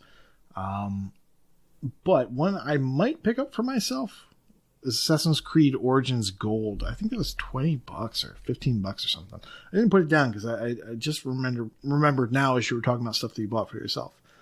What I'm going to recommend that you spend your money on that I'm not purchasing, but maybe, is the Yakuza Remastered Collection. This includes 3, 4, and 5, and it's $26.80 down from $40. So I think that's a pretty good price if you want all those games. I'm tempted. I'd love to see it go lower. So I don't know about that. And then also That's 1,000 hours of fun right there. Yeah, it's for a 3 lot. games. It's a lot of game for that $27. Also, a lot of game. Watch Dogs Legion Gold Edition finally hit the magical price. It is $40 down from $100. So it beat that 50% price. And I am tempted, but I just know that 6 months from now, 5-6 months from now, math is hard. I know that by the end of the year, it's going to be even cheaper. So I'm probably going to hold on. You think so? I think That's so. pretty low. It's pretty low, but I think it's going to go lower. Now, a game that I think is fun, and Corey, you might like this if you like Death's Door, Area. It is $3 down from $30. Now, I know, it's an action RPG, and it takes place at a musical school, and all the weapons are musical instruments. It sounds weird, but it's $3. You're not selling me. It's $3. You got me interested now. Yeah, you should check it out and see if maybe. I played it, and I did not go back to it. I do want to go back and finish it off. I know that's a big selling point. But then again, I do that with a lot of games. I do want to finish this one off, and I think this is a great price. $3 down from $30. So check it out. I don't think I've seen it this cheap in a long time. A game I was interested in, and I think I've recommended before, Gods Will Fall. Certainly feels a little bit like Death's Door. It's another action RPG, or action adventure, I should say, not action RPG. It's $10 down from $25. I recommend you check that out and see if it's for you as well. And finally, Rogue Stormers. I've talked about it before, but it's been a while. It's $4 down from $20. It's a roguelite platformer run and gun, and it is a lot of fun. And at $4, you cannot beat that price. One thing that I just looked up, I didn't have it on any list, but you reminded me of it, because if Watch Dogs is on sale, that probably means Immortals Phoenix Rising is, and that gold edition is $40 as well. Ooh, Lowest it's ever been. Do it. That was 2020's Game of the Year. Yeah, I don't have the DLC, so it's even tempting for me. Unless Ori came out in 2020. In either case, it's co-Game of the Year. Co-Game of the Year. Worst case. Well, what do you got on your list here? well, if you want to know what the Game of the Year was in 1980-something, it was probably either Castlevania or Contra. Both of those series have game collections on sale for $5, normally $20. And I've been talking about those since they were on sale for $10. I think I should probably pick them up now. I did some quick research on the complete all games achievement for Castlevania, and the solution says that it is glitched, and to make sure you have save states before the final boss of all the games, just in case. That kind of sucks. I'm curious if anybody's experienced that. Looks like Mental Knights completed it recently. Let me know, because I'm curious. And another collection that I'm interested in, since I mentioned this game a couple weeks ago as well, is Scribblenauts Mega Pack, which is $8 down from $40. And this is, I believe, was what I was thinking of when I thought of Scribblenauts, where you are typing a bunch of words. So yeah, I picked 3 collection games. I guess I'm turning into a Mr. Latin.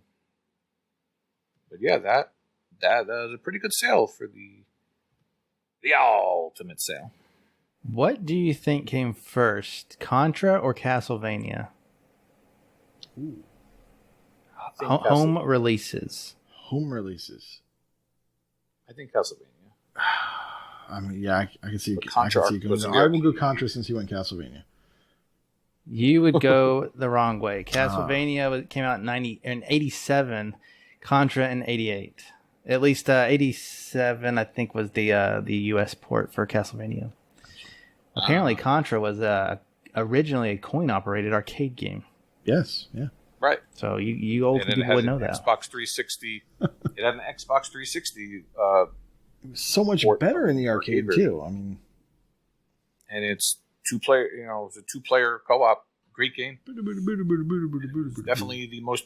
It's the most popular instance of the Konami code because you got 30 lives instead of 3. Right.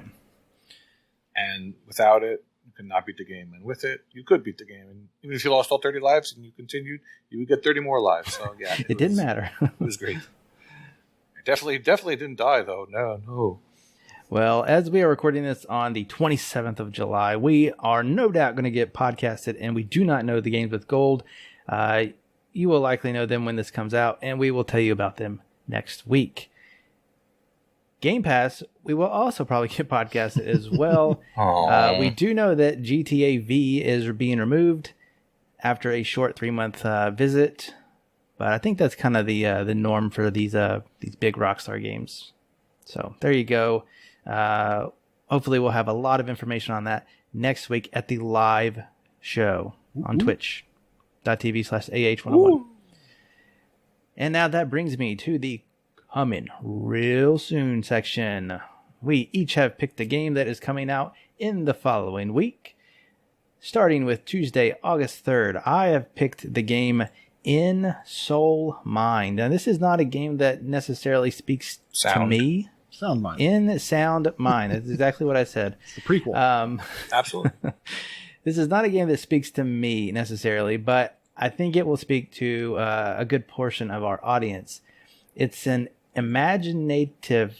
I can't say this word. You do you. It's a first-person psychological. Use your imagination. First-person psychological horror with frenetic, because that's a word, puzzles, unique boss fights. Unique boss fights and original music by The Living Tombstone. Now, I don't know who they are, but if they are being mentioned by name, they must be pretty good. It must be amazing, yeah. Definitely great. Like the graphics don't look bad, but they're not, nothing great. It's a game published by Modus, and I think their games are pretty good, the ones that they pick out. So I think there is a little bit of clout there. It's getting like a lot of good previews for its story. It is being made by people who made, what's this game called? I've never heard of it before, but they made this game called Nightmare House 2. Apparently that was really big on the horror genre, and so they're making this game. If any of that sounds good to you, you like some really good horror-related gameplay, maybe check this one out. I think that it will probably end up being not bad if that is your jam. So that's Tuesday, August 3rd's release. Looks like next on the list, Modus Games has been knocking them out of the park lately. I know, yeah. They're like if I see Modus Games, I instantly check out whatever it is because, yeah, it could be good. Next on our hand-picked list is a game that Koosh wants to tell you about that comes out on Thursday, August 5th. Yes, and that game is Dodgeball Academia, depending on where you live.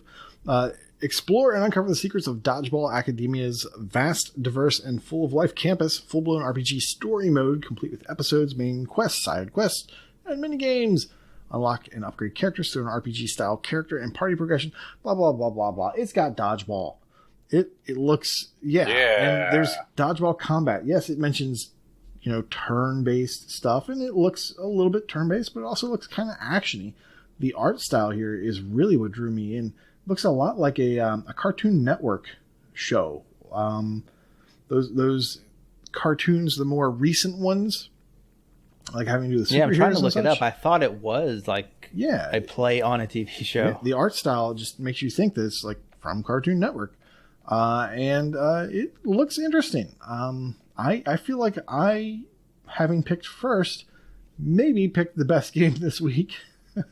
And I feel bad for you guys. But yeah, I think you should check this out. It's definitely very bright and colorful, and it looks like it's got a lot of stuff going on in this game. The attacks look more varied than just throw ball at person, catch ball. There's like special balls, there's special attacks, there's multiple dodgeballs going on in waves and in circles and all kinds of crazy stuff. So this looks more than just dodgeball. It looks like a fantastic combination of Super Dodgeball and an RPG. So I recommend you check it out. Another good publisher. It's being published by Humble Games. And I think that they make really good games too. They do. Or pick really good games. I agree. All right, thank you, Koosh. You're just being humble. Humble, yes. And L. Dodged a bullet. You have picked a game coming out on Friday, August 6th. What was that? You didn't pick the one I said that you should pick. Oh, no. I didn't. Because I was looking at YouTube videos. I was wondering if this one would draw you in.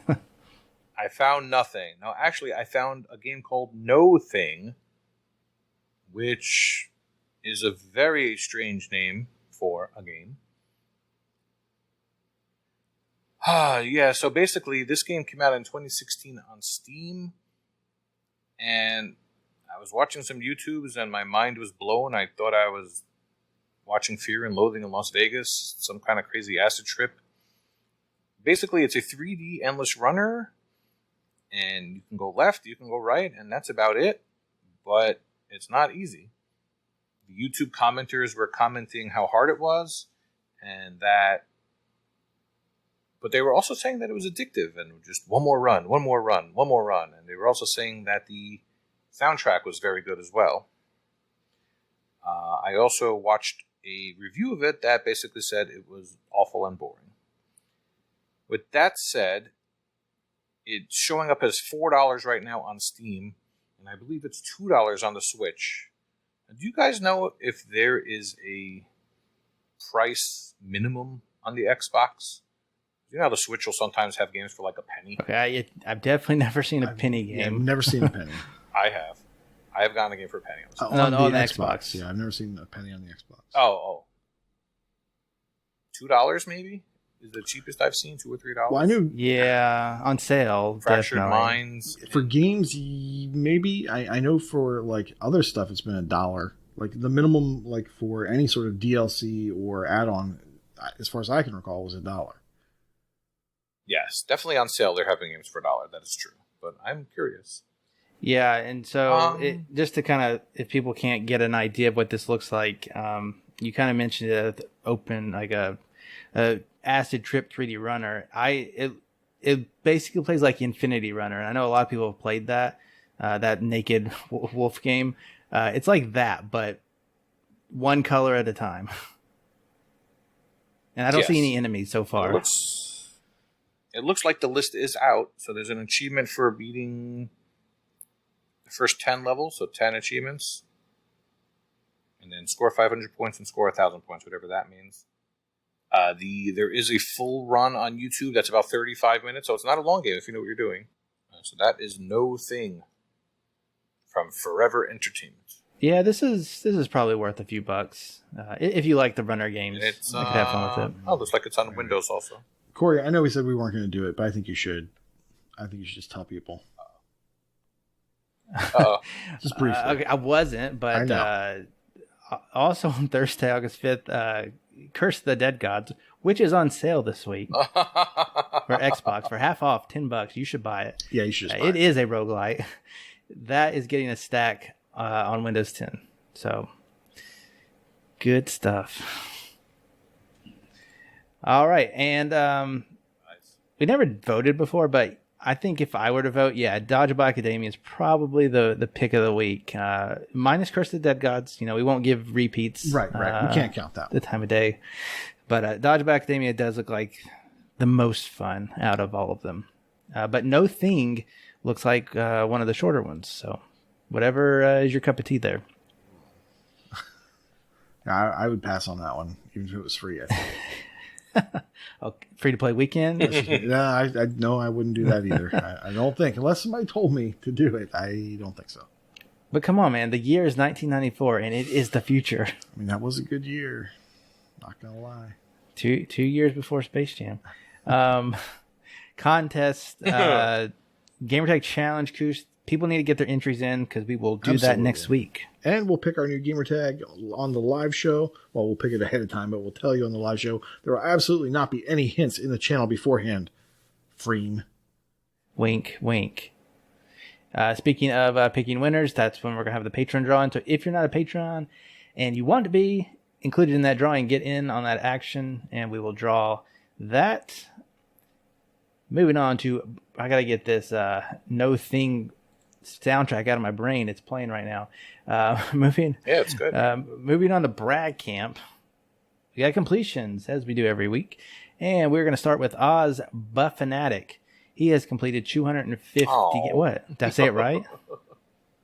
You're not supposed to say it right. We have Oz Buffy Boy. Buffanatic. 250 game. Buffy mate. He's Australian, I think. Yes. Sure it is. Freaky Row has completed 300 games. That old guy on that generally Gen Xbox segment. WD23 has completed 350 games. Bastion Reader and Retro Chief 1969 have completed 450 games each. And Noth Ultra. They had a baby. Have completed. And actually, Noth did both of theirs together. He did 900 completed games. Yeah, but he only plays baby games, so. Well, baby games, console commands, yeah. As it turns out, everyone is apparently playing baby games because there's nothing to report on ratio this week. In streaks, we have Fluttery Chicken, currently on a 450-day achievement win streak. We have Prince It, currently on a 550-day achievement win streak. We have Elroy OMJ on 1,450-day achievement win streak. Oh, and I think Mr. Planting 42 hit 8 years. Yeah, but we're going by 50s and 100s, so. Oh, yeah. So when he gets to the next 50 or 100, we will announce his number. The algorithm didn't catch that. Yes. Maybe at 50 years. Quick shout out to Planting, who helped me with some Minecraft achievements the other day. It was well appreciated. Thank you for that. Just do you know off the top of your head where he is on that leaderboard? Like roughly, 8 years seems pretty long. Minecraft? No streaks. Oh, he's below me. So most people are below you. No comment. Survivalist, who just started a brand new gamer tag, already is at 5,000 gamer score. More on him later. Freedom Girl has reached 250,000, as well as ASU Unknown. It was actually AS Unknown. Wait, does that mean like age and sex is unknown? Did I just hear something? Arizona State University. Yeah. Unknown. No. Do you remember the old ASL. chat rooms? ASL, Yeah. I don't think that's what brand new to the Discord today is Trap Chef Sanji. Brand new to the Discord and sent us a friend request on TA, so snuck him in there. 300,000 gamer score. Welcome aboard. Saucy Slingo has 400,000 gamer score, and RPG Davey has 800,000 gamer score. Freedom Girl has 500 TA score. Lego had 1.5 TA score. 1.5 million, I guess. And Inferno with 2.3 million TA score. In leaderboards, Chesno has oh my gosh, he's in the top 1,000 of the Gamerscore leaderboard for Windows. Death Dealers is in the top 2,000 of the USA Gamerscore and top 100 of the Ohio Completed Games leaderboard. Inferno's in the top 200 Gamerscore leaderboard for Fighting. J Blach is in the top 20 of the Nava Scadia True Achievement leaderboard for Open World. That joke will never die. Thank you, Dynable. Michael KV is in the top 2,000 of the Gamerscore leaderboard for Windows. This is a good one. Retro Chief 1969 is now in the top 20 of the North Carolina True Achievement leaderboard for Connect Required. And this one made me chuckle. Survivalist put himself on the survival leaderboard, and he is already in the top 50,000 with a brand new tag. What is different about it? I thought this was his tag. I don't know. Maybe maybe the L is really a 1, or I don't know. Maybe he did some elite business. speak trickery. In Brag Camp, it's all about football today. Creature spelled backwards completed Football Manager 2021, and in doing so, he completed the entire series. That's a lot of spreadsheets. Now, what I didn't realize is that they took a break. So there's Football Manager 2006, 2007, 2008, and then the next one's 2019, 2020, and 2021. So that's very interesting to me. I think it was some kind of long break, like a semi-big deal when that came back. People were pretty happy about that. I think so. Well, Speaking about someone who's happy about that. Yeah, speaking of a European who's happy about that, Hatton90 bragged about the fact that he just purchased Football Manager 2007 on eBay and was immediately made fun of for buying a 200-hour game that is almost 15 years old. But he's into that sports leaderboard, so gotta catch them all. I would like to throw in a brag.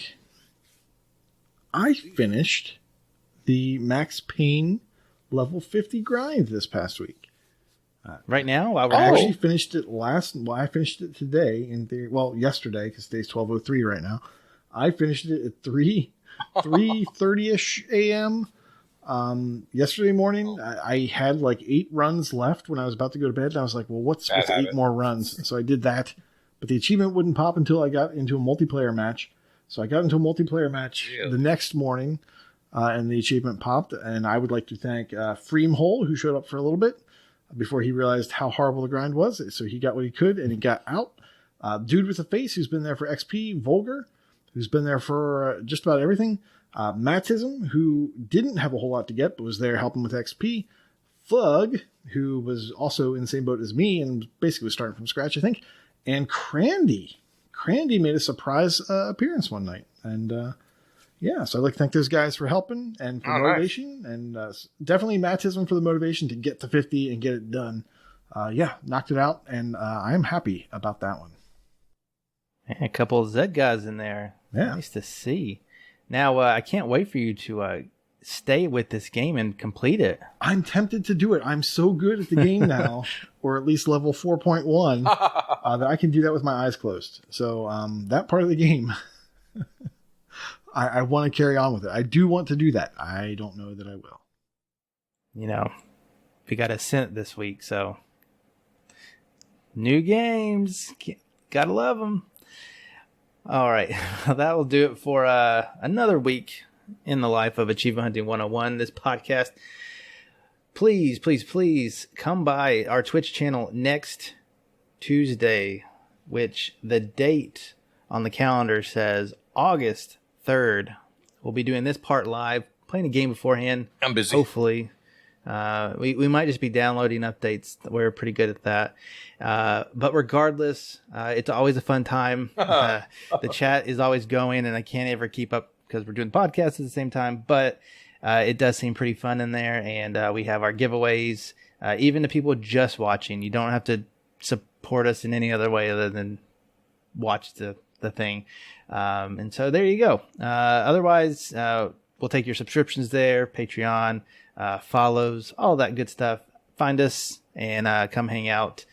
And if you would, please also stick around as I stall and tell you that a back-to-back is coming up right after this with 3 of your favorite voices. And we will be followed up by a lovely Wakapeil, as we always are, to see us on the way out. So thank you again for listening to us 3, and we hope to see you next week. Well, bye. Have a good day, everyone. Go buy Death's Door. That was my Waka impersonation. Was it good? No, he says have a nice day, everyone. Damn it. Welcome to Back to Back, where we get together to discuss those non-backward compatible games in our backlogs. I am Freakyro here, subbing in for Matrarch. Hopefully I can do a good job in representing her and moving on with this. Let me introduce the other 2 members I have with me. First, we'll start over here in the States, hailing from Texas, but now in Tennessee. He is our favorite achievement man in Tennessee, Elroy OMJ. Elroy, how are you doing? Oh, man. Brer Rocker, man. You should have co-favorites, I'm doing all right. Yeah, if I had stayed in Texas, I think I would be number 1 in the state. I'm still a little salty about that. And for some reason, Tennessee is like stupid. It's like I have 1.3 million and I'm like number 4. It makes no sense. I don't know. I mean, it's as easy as just changing your setting on trueachievements.com. You don't have to be where you live. You can just say that he's in Texas then, huh? There you go. Just find a state. So being from Texas, I wanted to ask you, what is your favorite Texas state park? Texas State Park, Possum Kingdom. Oh, man, that is the answer I was looking for. 100% correct. Ding, ding. Nice. They even made a song about it, man. Yes, they did. Yes. That's like the only freaking lake that's near where I grew up, which is Wichita Falls. If you wanted to take a boat out or something like that, we always had to go to Possum Kingdom because there just was no water in the part of Texas I lived in. No, that's great. No, I was looking it up today. I was like, oh, well, I know all about the possum squad and everything. So I was like, well, let's look up Possum Kingdom because I knew about the song, and then I realized it was a Texas State Smart. So like, all right, sweet. I hope he knows this. Moving on to our second person, let's not forget this man from across the pond. I know that everybody plays into the favorite Scotsman that we have here in AH 101, but we all know he's not Scottish. He is our favorite Irishman, Chewie on Ice. Chewie, how you doing? I was all right, and I'm not so sure. Bring back Michelle. Chewie, what game do you have for us that's non-backward compatible that you have been looking at? Okay, so I have played a game. It's a little game. It's a 400. It's not a real game. It's a 400. It's not a real game.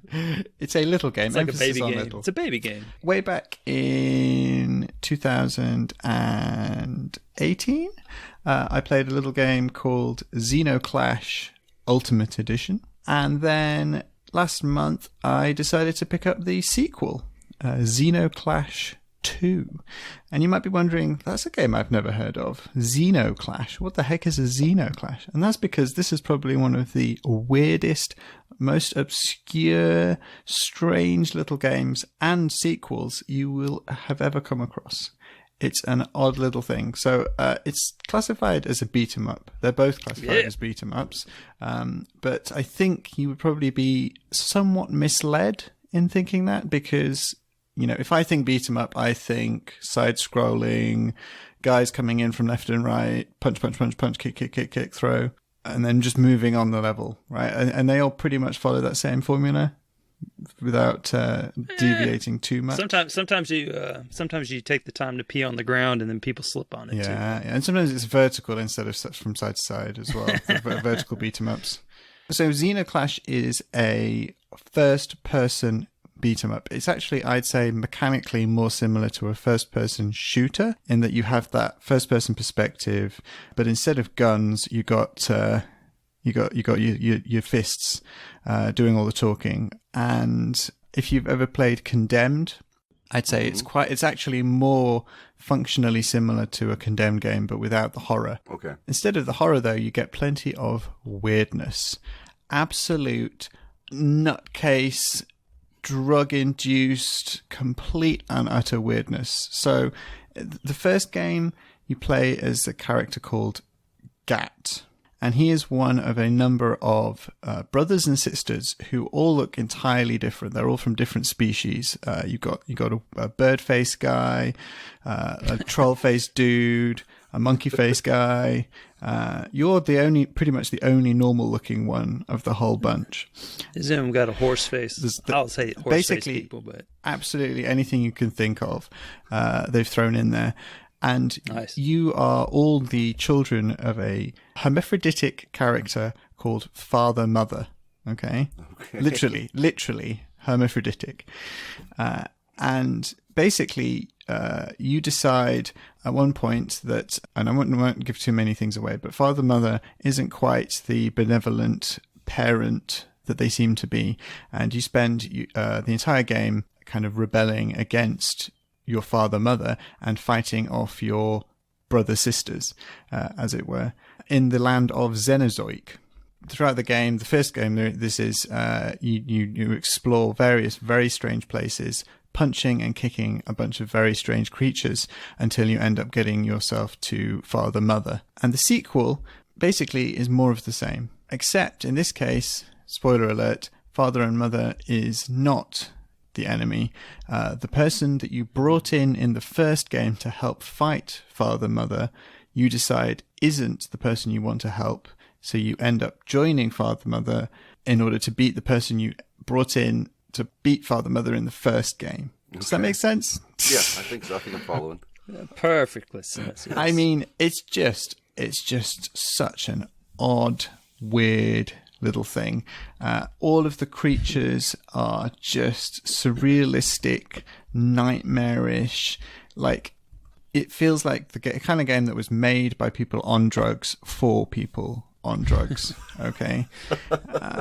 Soda Drinker Pro's got nothing on this one there. Okay, so I'm sending you an image of one of the characters from Xenoclash 2. What in God's name is What you're looking at is a man who is wearing the skin of a lion. Okay, that's maybe a little bit odd, and he's literally inside it. Okay, it's not like he's wearing it like a cloak.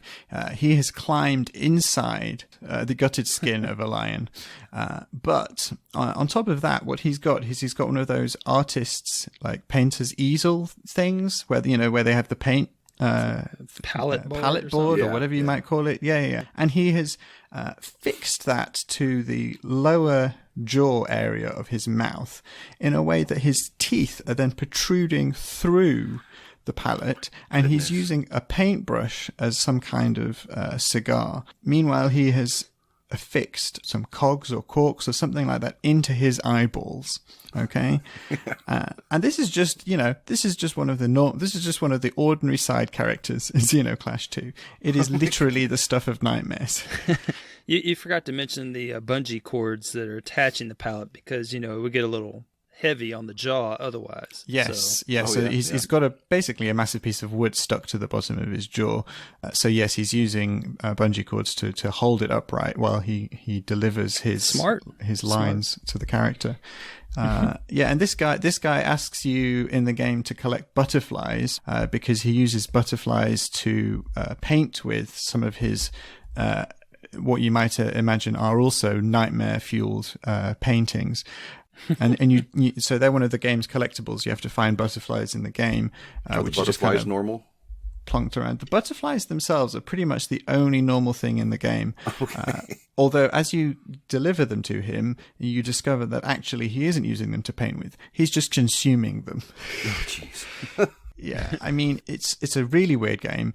But it's a strangely fun game, I have to say. And actually, both games are fairly simple, relatively simple completions. They both take maybe 10 hours or so, 8 to 10 hours. Pretty much you just have to play the story. Fairly straightforward. There is quite a lot of backtracking, which is kind of a bit annoying. You have really no idea what's going on at any one point, so using a guide and a walkthrough really helps kind of figure it out, because otherwise you're just going, I don't know, I'm just punching things, I have no idea what I'm doing. Hey, that sounds like an actual beat 'em up then. I mean, yeah, but it's completely non-linear as well. Unfortunately, it's kind of an open world game. So you're just hopping between areas, trying to figure out what you're supposed to be doing. It's quite kind of tedious, but it's probably the most memorable thing about this game is it's so weird, and yet they seem to hire the most bored, untalented voice actors you could possibly imagine. Okay, so you're seeing these completely insane, nightmare-inducing images, and every line is delivered by every character like this. We must destroy the father-mother. Okay, yes, let us go and kill the father-mother. Okay, I agree. That is something we should probably do right now. So every character in there sounds just like you? Every character in there sounds exactly... my delivery of that line there sounds like absolutely every single character, apart from the golem, who is the first game's kind of good guy that you bring in to help defeat Father Mother, and then in the sequel becomes the bad guy who you decide to overthrow.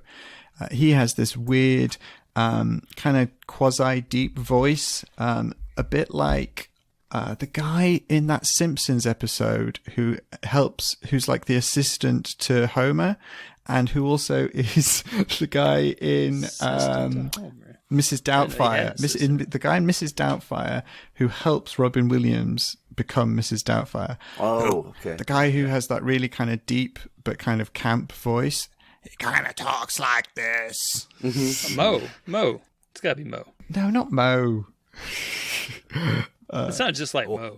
You're just the master of impersonations again. Mrs. Doubtfire character is. I'm not sure about the Simpsons one. Yeah, there's a Simpsons episode where he gets an assistant who's like the perfect assistant. And I think it's the same actor who plays the guy in Mrs. Doubtfire. And he's got this really kind of deep voice like this, but also kind of a bit campy. And that's what the golem sounds like. It's so weird. You may call me Golem. I am glad you seek the light as I do. He thinks he's so big. You don't belong here. Huh? You don't belong here. You're a fraud and a phony, and it's only a matter of time until they find you out. Who told you? You did. Yeah, so weird game, short game. Actually, I'd say worth playing. Both of the games are probably one of the most singular experiences you'll have. There is literally nothing I've played like it. You know, like I said, it's kind of got similar mechanics to Condemned. Maybe Chivalry, if you've ever played those games, the kind of first-person melee games. But just hanging off it, this weird, surreal, nightmarish story that feels like you are having a fever dream. Yeah, it's got a respectable 3.39 stars. So I mean, Yeah. it's definitely On that, you're giving it a very glowing review, in my opinion, but yet you torched it with your 3-star. Really? What is that? Well, because What is up with this? it's definitely not a perfect game. I mean, like I say, terrible voice acting. Sounds pretty dang good, man. Pretty weird. I'd say it is right in the middle. Some of the fighting mechanics are fun, but it becomes very repetitive. There's no variation, and you end up cheesing your way through the whole game. In that, I don't know. Have you guys ever got into a fight, an actual fight? not while sober. I've broke up so many fights that it's ridiculous. They always end up on the ground and they're like 10 seconds long. I mean, yeah, it's never like in the movies, right? Yeah. And pretty much what you do is you kind of reach out and try and do a punch, and then you run backwards, right? Because you don't want to get punched yourself. You kind of do that. It's like, I'm going to hit you, but don't hit me. I'm going to hit you, but don't hit me. And that's pretty much the entire game in Xenoclash, is that you kind of run forwards and punch someone, and then you run backwards to avoid being punched yourself. And it's just that continuous kind of backwards, forwards. Sounds like a Crypt of the Serpent King. Yes, it is exactly Crypt. That is precisely what it is. Crypt of the Second So you King. punch, run. Yeah. And you can dodge and deflect, and there's combos. But let's be honest, you're not really learning all of these in-depth systems. You're playing punch chase. That's what you're doing. God, does it have floor lava that if you even look at wrong will kill you and you reset all your progress? Absolutely not. It's not. It's a huge amount better than Crypt of the Serpent King is, and it has like I said, it's got actually some decent in-depth fighting systems. You just end up playing punch chase. And in the second game, actually, there is a spam method where you can unlock this chain weapon at the very beginning of the game, and you just kind of sweep this chain around you in a big arc in front of you. You can just spam that. You just spam that, and you keep everyone back, and you just keep hitting them with the chain until they die, and that works pretty much the entire game. So I do it's enjoy kind of spam, broken. so. Oh, tasty spam. Yeah, and weirdly enough, the second game has also got online multiplayer. So you can play the whole game in co-op. Not that you would really want to, but I did force Mental Knight to come in because there is a single online achievement that you have to earn. The only achievement really caught my eye is the finding of a head in the desert. That sounds pretty surprising. Like you're out in the desert, there's nothing, there's sand, then all of a sudden you find a head. Walk us through your surprise when you found a head in the desert. Quite a lot of the levels are kind of deserty. It's this kind of Mediterranean kind of vibe that they go for in the whole game. And I think the head in question is Oxameter, one of the groups of people in Xenoclash, in the world of Xenozonk, are the Corwind. And the Corwind are people who become obsessive about something. So it can be anything. And they become so obsessive that it is literally the only thing that they can do for the rest of their lives. And I think Oxameter is a character in the first game who's a Corwind who is obsessed with, I can't remember, just walking, maybe? And I think by the second game, you've discovered that they've literally walked their way into the desert and starved to death or died of thirst. Oh, wow. That's well, no wonder the head was still. That makes sense. I do have another question now. when you presented this game, you presented it in this fashion that we would be able to experience butterflies. And looking at the list, I'm seeing moths. Yeah, I just saw that too. Yeah, moths. And so I would hope that you could clarify that, because moths and butterflies are definitely not the same thing. So I think Confusion amongst the listeners. I think they are butterflies, and I think that is the mistake of the achievement description. And I'm trying to remember how they're described in the game, and I can't off the top of my head, but they are colourful. And to me, moths are grey, brown, dust coloured. But if you see something that is flapping and it is orange or blue or turquoise or whatever, then you would describe that as a butterfly, would you not? I clicked on the Lepidopterist achievement for collecting 40 moths in Xenozoic, and the achievement art looks like a butterfly, but it's in grayscale, so that would lead you to believe that it is actually a moth because it's not colored. It's just, black and grayscale. But when you click on it, there's a video guide, and the opening frame is of what appears to be a monarch butterfly. They are 100% butterflies, and the game is completely wrong. So, but it's so unusual that a game that anchored itself in such realism would fib on something like this. I mean, it's kind of crossing the line a little bit, but I digress. Okay. So the online play, is that you're just online story play? Yes, it's a co-op game if you want it to be.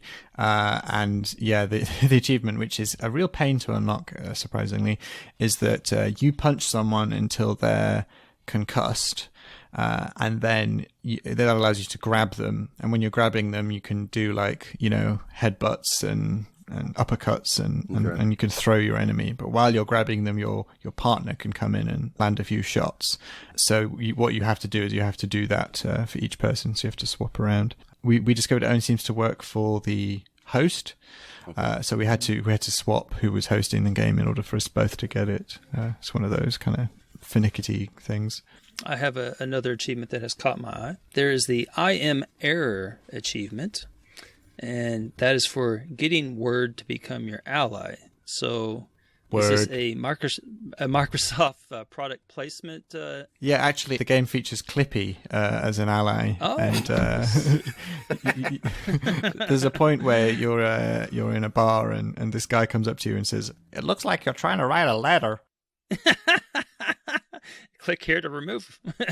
I can't remember who Word is. I think, again, he's just one of these weirdo characters. I think he's like a monk type dude. And I think that he becomes your ally if you have... So there's an RPG element to the game where you unlock stats and abilities as you go along. And one of those stats and abilities is leadership. And if you earn enough leadership, you can ask some of your brothers and sisters to join you in the fight. And I think if you have max leadership, you can unlock this super duper powerful character called Word, who basically destroys everyone who he comes into contact with, and is very handy in the boss fights in the late game. Oh, and I guess are there 4 golems to defeat? Because I see the North Golem and the West Golem. Yeah, it's a very weird situation where these golems are like ancient beings who have been put in place to kind of control the world in different ways, and they have different interpretations of how that should go. And you have recruited one of the golems in the previous game, but then he has turned out to be a bad apple and is controlling the world kind of like a fascist dictator. And he is in ultimate power because any pain you inflict on the golem is inflicted on literally everybody else in the world. So you can't kill him. If you stab him, everyone gets stabbed. So he's basically invulnerable.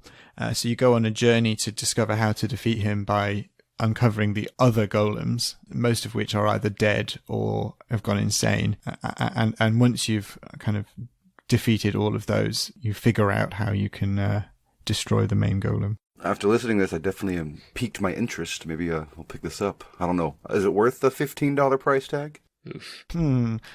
I'd say pick it up on a sale, but the sales are so rare these days. You know, you never see anything other than the same old stuff on 360 sale anymore. So I would say, and they're both arcade games, so you know, digital only. Yeah. I would say it's very dated. It's not backwards compatible. It's a 400 pointer. It's not great. All of those things are kind of marks against it, but it is weird, unique, and there is something kind of special about it that I can't quite put my finger on. So if you like odd little quirky games that just kind of exist and you kind of never really heard of it and you stumble on it and go, what the heck is this thing? If you like that kind of stuff, then go for it. Huh. But it's definitely not Call of Duty, right? Well, shall we move on and see what Elroy has to offer us? Yeah, well, I can offer something. All right. What is the offering you have brought to the table? I have brought you the original tropical version of Angry Birds. So it is in the form of a game called Rio. How are you spelling Rio? How do you spell that? Rio. Oh, that's a great question. I get asked that a lot. It's Reeeeo. All right. Yeah, okay. All right. Yeah, Rio. Okay. And so apparently they made a movie about it. I guess I assume that came out before. They made the movie about the game. Right. Yeah, Okay. I don't know. Which one came first, the parrot or the egg? I don't know, because we got some definite parrots in this game, and they're not dead yet, and they are battling it out with a bunch of other birds. I'm not really. It's a game that is set in Brazil. And when I say game, I mean it's probably the same is true about the movie. But given that I've never seen the movie, I just am basing this strictly from the game. So apparently they have characters that are all kinds of birds that I would not think are indigenous to Brazil, but perhaps they are. I guess cardinals and canaries and bulldogs are really big in. Well, bulldogs aren't birds, but bulldogs are apparently really big down there. And then they have these little creatures, like there's a lot of critters in this game. I did enjoy that aspect of it, but there's these little marmosets, and these are like little monkeys.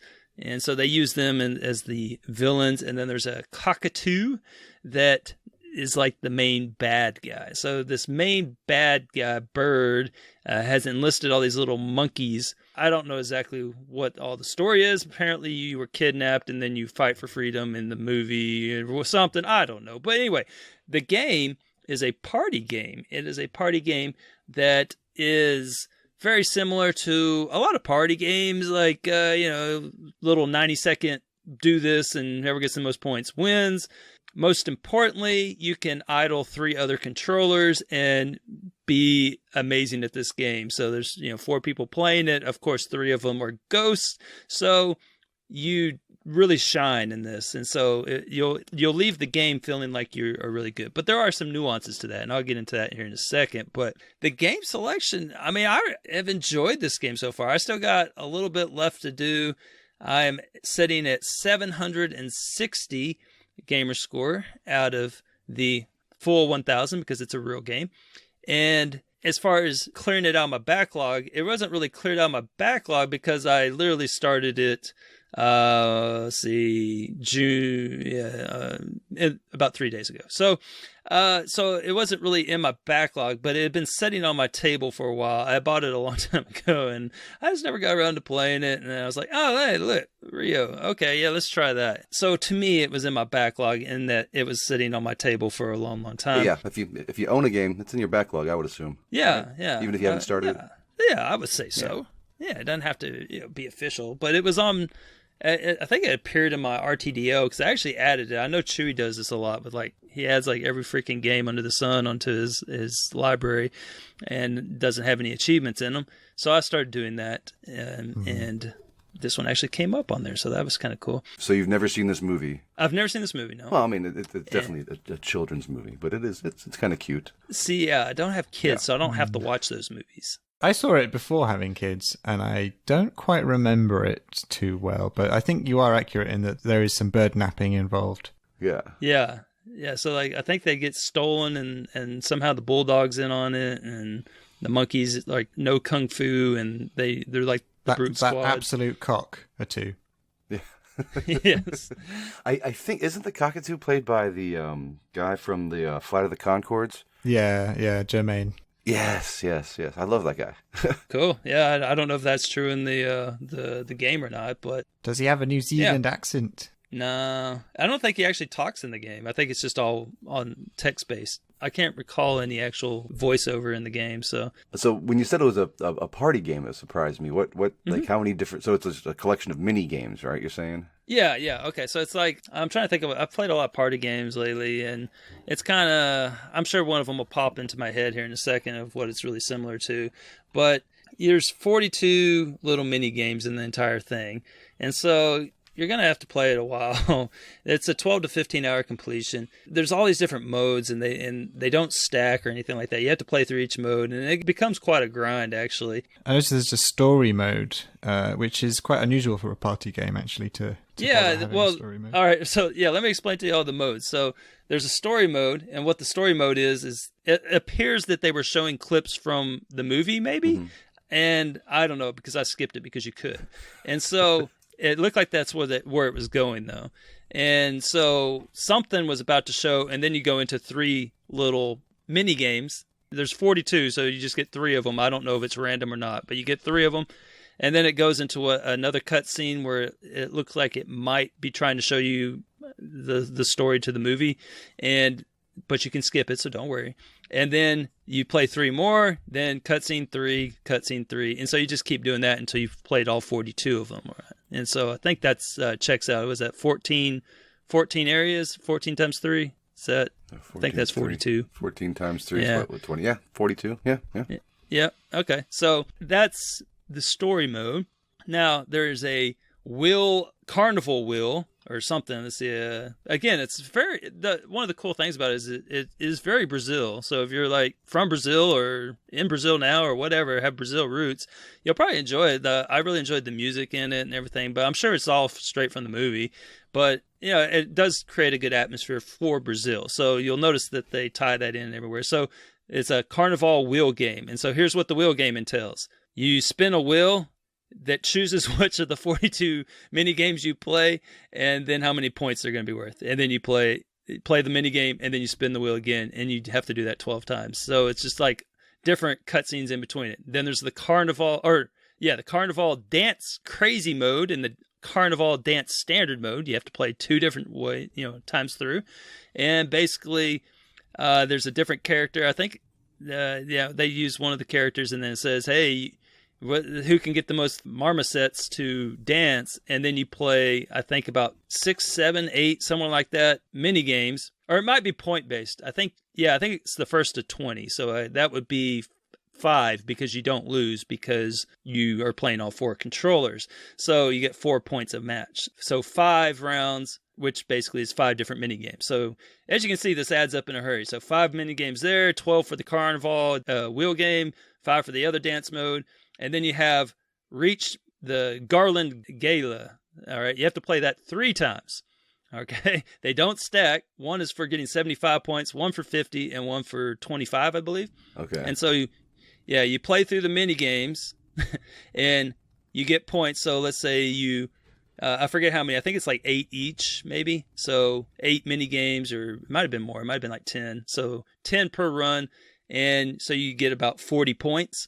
And then once you get done with the 10 mini games, then you have to throw these little garland hula hoop looking things. It's like a rings toss at like a carnival, where you try to throw the ring around something and you get points if it's a harder target to hit and all that. And then whoever gets the most point in that, wins the game. But again, you're competing against 3 ghosts who will not be throwing anything. So getting 75 points is a little challenging. I got my 75 points with about 10 seconds left on the clock, or maybe 10 to 15 seconds. So it was a little close, but nothing, too crazy. So you say those 3 achievements don't stack, like you have 25 and 50 and 75. No. So do you have to stop after that target score? Like, let's say you've already got the 25. Oh, no. These are 3 different, you have you finish the first round, it boots you back to the main menu. Then you have to, it's like 3 different selections. Okay. So you have to select it 3 different, you choose 1, 2, or 3. Okay. And then after that, you have the party mode. And there is an achievement for completing all games to gold standard in party mode. And so party mode entails you can play 1 game, you can play 2 games, you can play all 42 games all at once.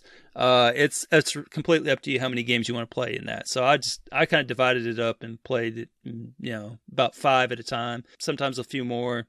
But in the party mode, I do want to say something about this in case somebody is actually considering playing this. I don't know, maybe someone out there is.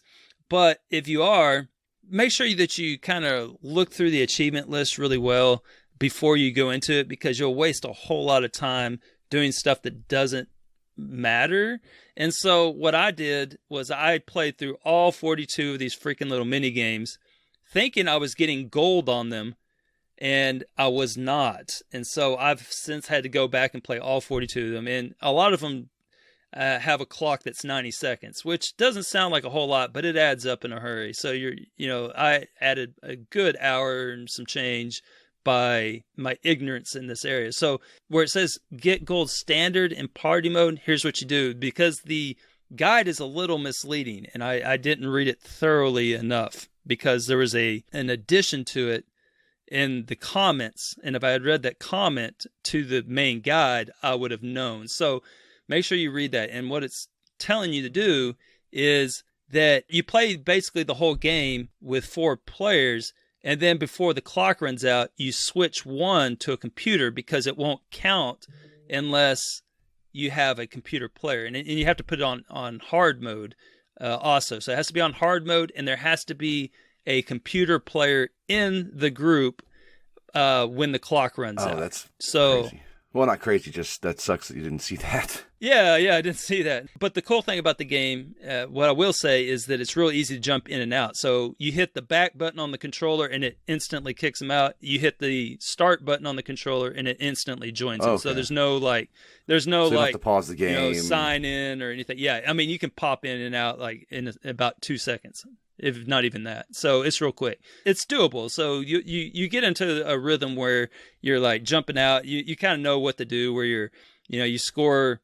Like I would get into where I would score about a couple thousand points, and then there's like 10 seconds left or 5, and then I'd let them join and kind of monitor the situation. There's a couple of them where you have to kind of think it out a little bit better, but general rule of thumb is that's all you have to do. And then also there's inside the party mode, there's 4 modes, but they're not separate. They kind of work together because there's a bunch of trivia questions in between every 2 mini games. And so there's some achievements tied to the trivia questions, but the guide has every question in it, because it's like half and half questions. Half are about Brazil and half are about the movie that you didn't watch. So, yeah. So it sounds like there's actually quite a lot of content in this game. Like there is. It's not a small That's what game. I'm saying. When you say to me, movie tie-in party game, I just think, cheap, lazy cash in. Right. Not much to it. If you actually made these into characters of if you just took the birds out of it and made it like whatever, and totally disassociated it from a movie, I mean, people probably would have thought, oh wow, this is a really good party game, because it really, I mean, this thing came out a long time ago. I mean, this is 2011. It's a 10-year-old game, and there's stuff in it that party games today still, party games were a little rarer back then, but this one, it can hang with just about any of them I've played. I mean, it's not bad. It's a fun little game. It's funny you should say that. I was thinking about this the other day, that, I did play the occasional party game back on the 360 days, things like Viva Pinata Party Animals and stuff like that. But they were quite rare and you didn't see a huge amount of them. But since the Xbox One, they are just flooding just these crappy little party games, and they're all easy completions if you've got like 4 controllers. And I played so many of them, it's actually kind of makes me depressed, because these party games that are intended to be played with all your friends round, most of them are like couch co-op as well. There's no online or anything, and it just highlights when I'm just standing there literally with like a controller in each hand and a controller against each foot, because you have to do something where all 4 are moving at once or whatever. And I just think, what am I doing with my life?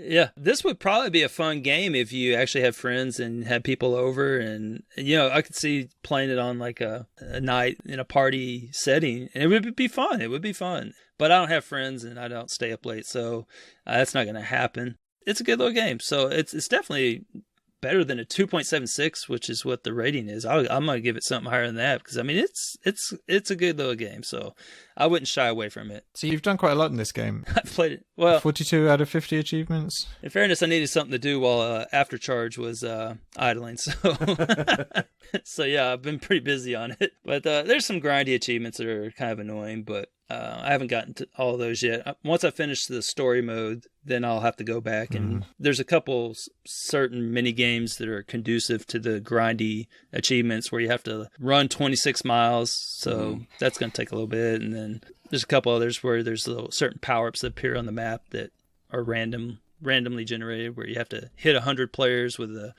lightning bolt and hit 100 players with a chili pepper. And you have to come first in a total of 200 minigames. I assume there's like one that is the quickest, easiest one that you can just spam that out. Yeah, I assume that I'll probably get that without even having to spam that. But if I was to recommend one to somebody, I would put the, what is it? Street Chase, I think it's called, or something like that. Street Race, where basically you have, I guess you could probably, no, because you have to have 4 controllers to play it. So start up the mini game and then hit down on all 3 of the controllers, and then they'll fly right into a box within 5 seconds, and then mini game over, because there's only 1 life on that one. That's probably the quickest. So I think it's called Street Race or something like that, but you'll know it when you see it. It's kind of unlike any of the other games, because normally you have more than 1 life. You have to like hit them like 3 or 5 times, but this one is immediate death. They run into a box, it's over, which is probably true for most birds. So don't leave boxes laying around in the streets, everyone. This is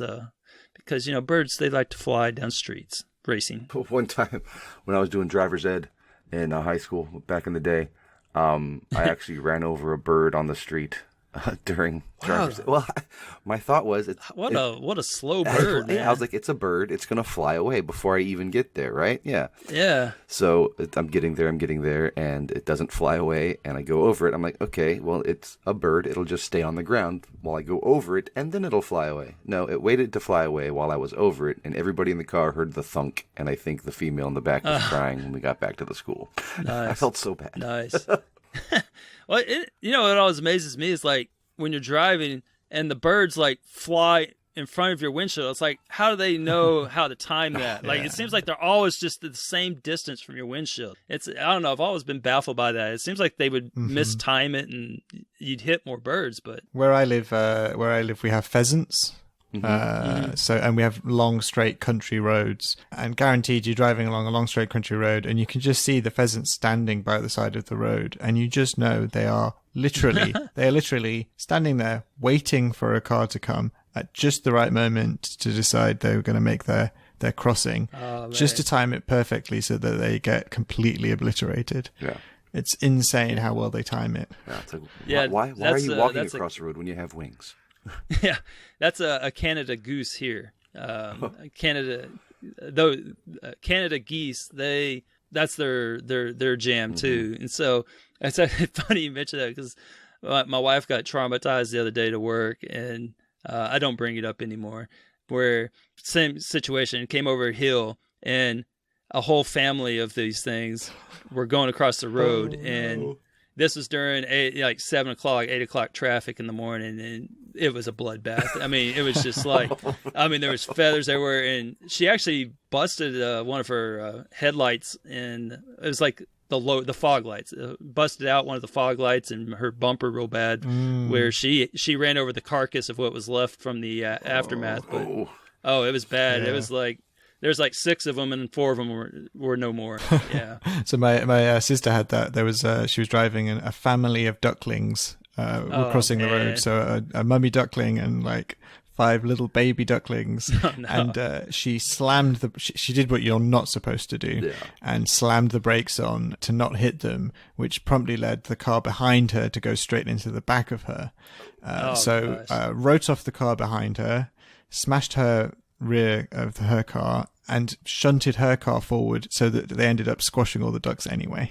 Oh, no. So they were just all standing there crying. Taking such a dark turn. Two cars smashed up and a family of squashed ducks. Oh, Jesus.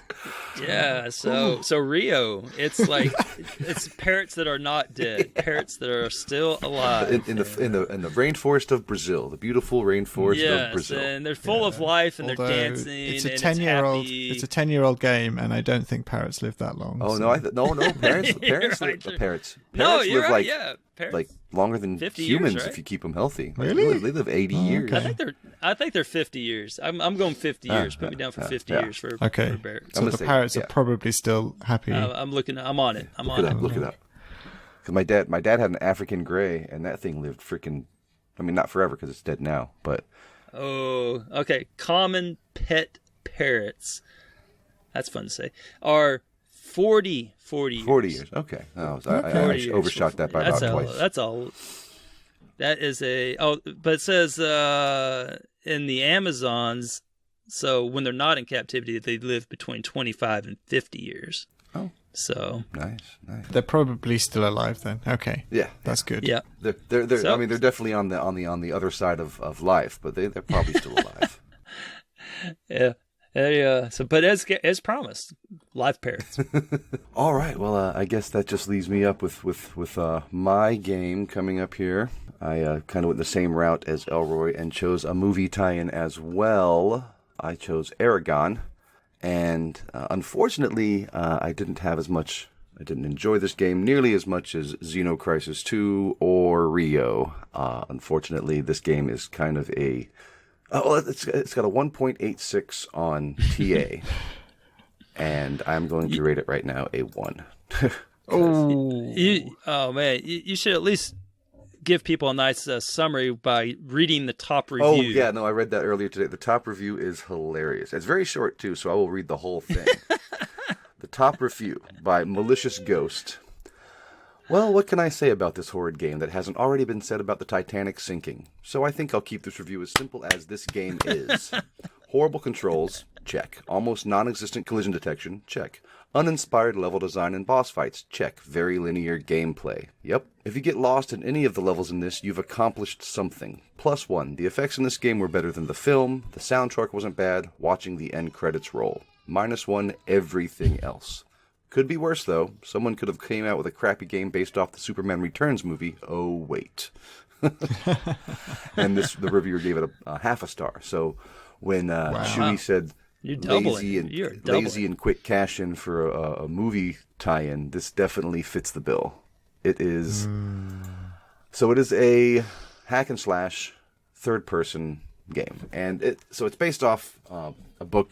So when I looked this up on Wikipedia just to get... I mean, I've seen the movie Aragon. I know Aragon was based off a book of the same title. And I remember, enjoying the movie for what it was. It wasn't fantastic. It wasn't horrible. I hadn't read the book. I still haven't read the book. So I didn't have any expectations when I saw the movie back in a long time ago. I don't know when the movie came out, 2006 or so. The movie was enjoyable. Could have been better, could have been worse. I think they kind of left the movie open for a sequel, but there hasn't been a sequel to date. But when I was reading the Wikipedia on this, I was like, the game is based upon the 2006 Aragon film, which is loosely based on the 2002 book Aragon by Christopher Paolini. And I was like, oh, so the movie was loosely based on the book, and the game is based on the movie. So have you guys ever seen Multiplicity? With yeah. Right? Yeah, so, Nice, what's better than nice. one Michael Keaton? exactly. 3 Michael Keatons. Yeah.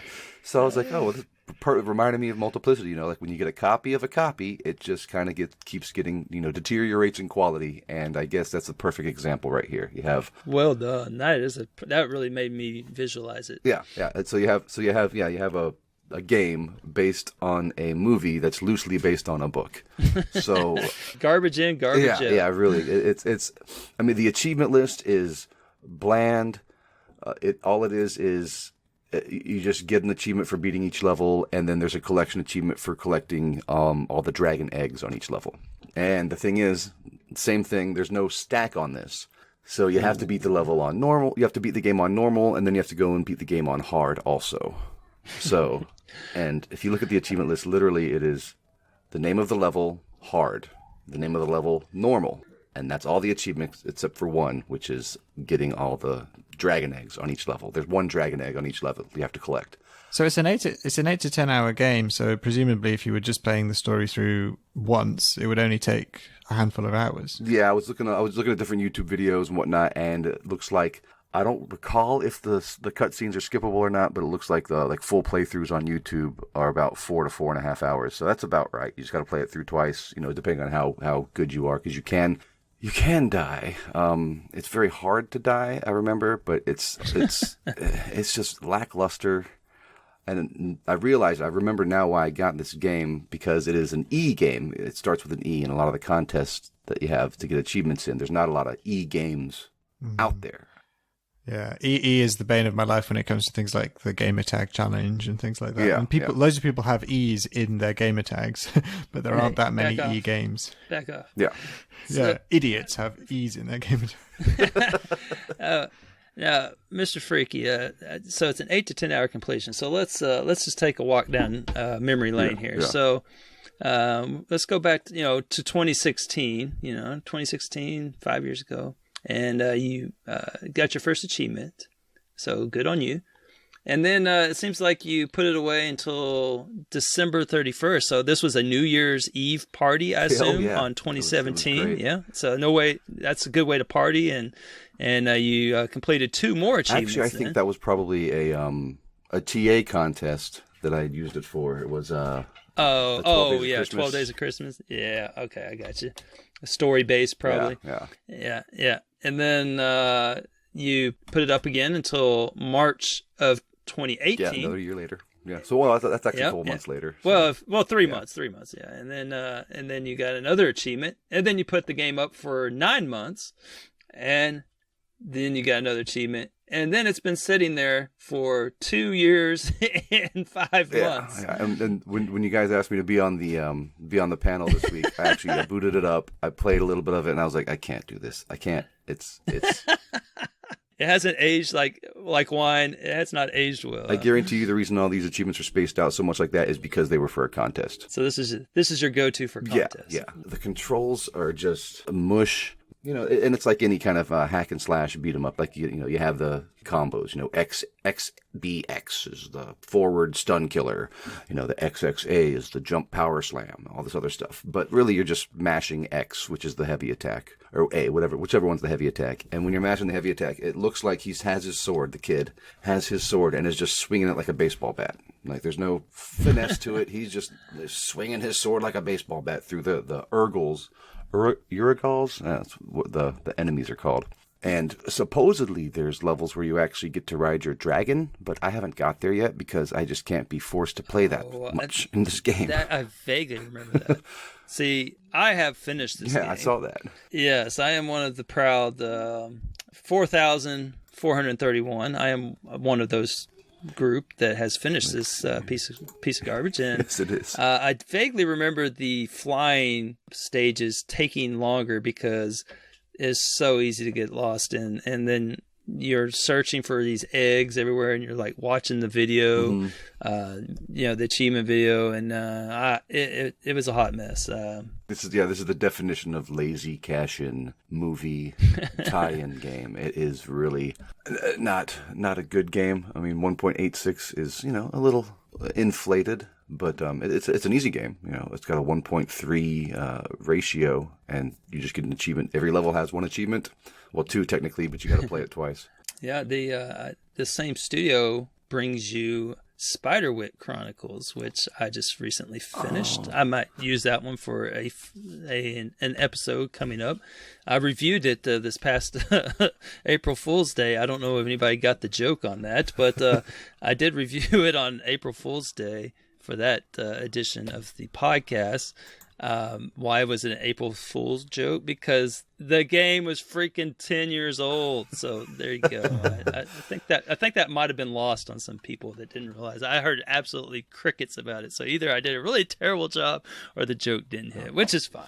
So is that based on a movie also? Or is that Spiderwick Chronicles? I know that name. I just never heard the game. Again, it's one of those that if it's a kids movie, I haven't seen it because again, that's one of the perks of not having kids. Yeah. So.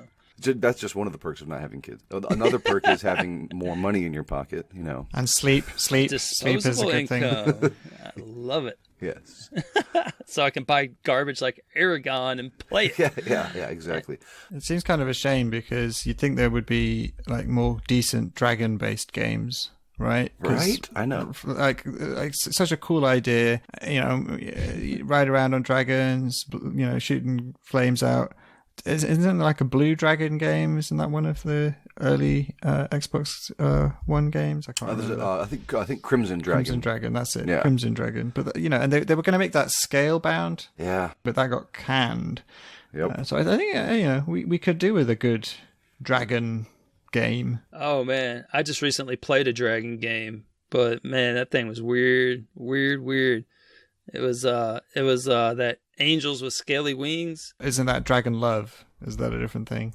Yeah, like what is going on in this game here? You're like a human, right? I think. I don't know. It's a visual novel. You skip through it, but from what I can tell, this guy has a major dragon fetish, and he is screwing dragons left and right. It's disturbing, and they're like showing these dragons and like all these sexual poses, and to turn, so you choose the right dialogue. Or I don't know, man. That game creeped me out. If you're into dragons like that, instead of being a furry, does that make you a scaly? Maybe. Oh man, you might be so.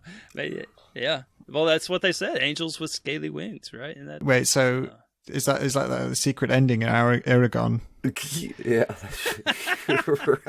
you sleep with your dragon at the end. Well, from what I understand, this actually came up in Discord within the past couple of weeks. I believe Death Dealer said she has read the book and commented on, because we were talking about books to movies and whatnot, and she had read this book and said that the movie was garbage compared to the book, and I was like, oh well, I mean, most books I read, the movie, I mean, I wouldn't say the movie being garbage. I mean, this one very, very may well be. I haven't read the book, but most books I read that go into movies, you're always disappointed because you have your own visualization with the book when you're reading it. So anything that anybody else interprets and puts on screen, if it's not what you do and you see, then I would think everybody would be disappointed. But this game, I believe everybody is disappointed. The funny thing is, like, if you look at the sales, if you search it on eBay and Amazon, like it has 4 out of 5 stars. So you have a lot of ground to cover here. So by bringing this up on the show, does this mean you're committing to finishing this game? I know. I need to. Just so I can get rid of it and burn it in a steaming pile of something. Oh, man, that'd be like a Patreon exclusive. Right. If you finish it, then you'll run out of e-game achievements for your contest. I can't However, it there is fast. a stack. There is a stack. So you could always do it twice. Oh, there's a stack for this game? Really? Jeez. Yeah, there's an OO version. Oh, that's right. There is an OO version. I did see that. I actually have an amazing amount of games that have dragon in the title. Double Dragon, Dragon Age, Dragon Ball, Dragon's Dogma. So I guess I have played a lot of Dragon Yeah, like games. I said, not many Dragons games. Not many recent Dragons games. Those are all 360, aren't they? Yes. All right. Yeah, the Dragon Age are Double Dragon, not even 360 technically. I do love how Freaky comes on to back and basically just says, yeah, this game's trash, and then wants to talk about every other Dragon game besides it. Yeah, because this game is I know. Well, I was looking at my 360 games that aren't backward compatible. It was this. I thought about doing Lego Rock Band because it's Lego month in AH 101. But yeah, it's a Rock Band game. There's really not much you can say about that. Okay, the songs are cool. You play. There's no story to it. So in summary, we need a new good Dragon game. Yes. That doesn't involve molesting. And begins with an E. It begins with an E. Yes. That is not based off a movie that is loosely based off a book. I figured it out. Enter the Dragon, the game. Oh, there we go. Oh, that would be a great one. I think that that's actually was the subtitle for Angel with Scaly Wings.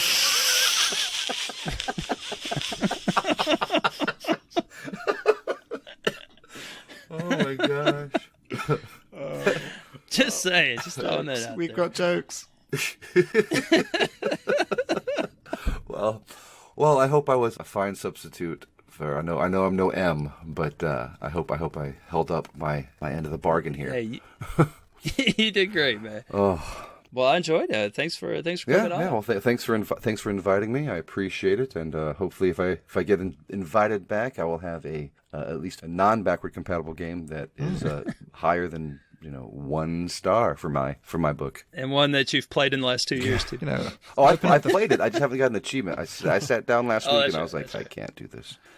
Yeah, opening up a game and looking at it and staring at it and despairing counts as experiencing it. Well, thank you, gentlemen, and that's it for me. Any last words?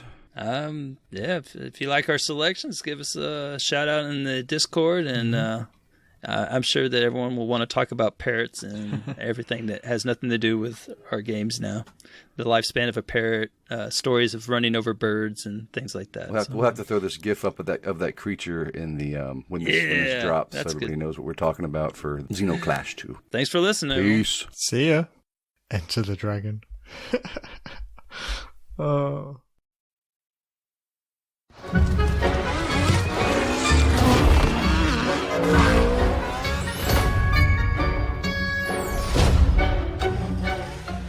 Greetings, I'm Wakapeil, and I've been playing Forza Horizon 4 since it was somewhat recently tagged as a Battle Royale on True Achievements due to its Eliminator mode. I like the occasional racing game, but very much prefer arcade racing to the more simulation-heavy approach. The Forza Horizon series is the best of both worlds, using the very racing simulation-heavy Forza Motorsport series as a foundation for open-world arcade racing shenanigans. It is all about fun, framed by the ludicrous Horizon Festival and an ever-cheerful cast of characters constantly gushing over the player's skills. Almost every single character in the game acts as if they are very proud parents, treating every minor victory of yours as if you did the greatest thing ever. There's an over-the-top enthusiasm to all facets of the game, which I find very endearing and funny. Forza Horizon 4 takes place on the eastern island of Great Britain, compressing England, Wales and Scotland into a map you can traverse in a few minutes. The big new feature in this installment is rotating seasons, weekly changing between spring, summer, autumn and winter. While neat, I personally did not like this feature, as there are many objectives tied to specific seasons, and the difficulty of many events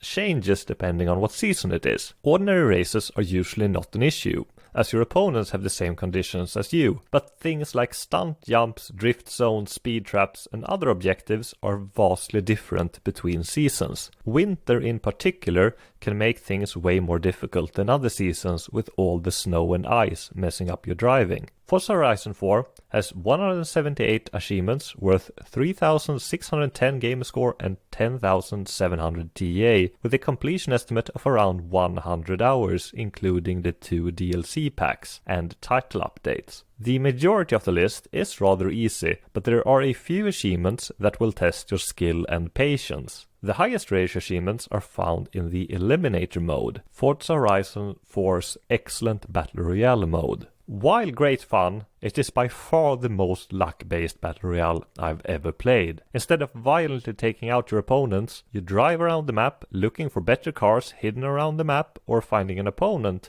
and challenging them to a head-to-head race. There are no checkpoints. Whoever reaches the finish line get a car upgrade, and the loser is eliminated from the match. While you can take the roads to the finish line, I usually went straight for it, up the hills and through the woods, hoping to not hit a wall or tree along the way. Once the circle is small enough, the remaining players race to the final finish line to determine the winner. Skill is surely an edge in this mode, but so much of this process is luck-based. There are 10 tiers of cars to find around the map. You always start out in a level 1 car. If you find a level 8 car or above early in the match, you're pretty much set for the final circle. When you challenge a car or get challenged, you have little idea where the finish line is going to be, but you can easily get a 5-second head start if you're lucky. Usually the finish line is towards the middle of the circle. At the end, before the final race, all remaining contestants will be in a not exactly small circle. The final finish line, however, will be somewhere outside of the circle. If you're at the edge of the circle, closest to the finish line, you have a significant advantage.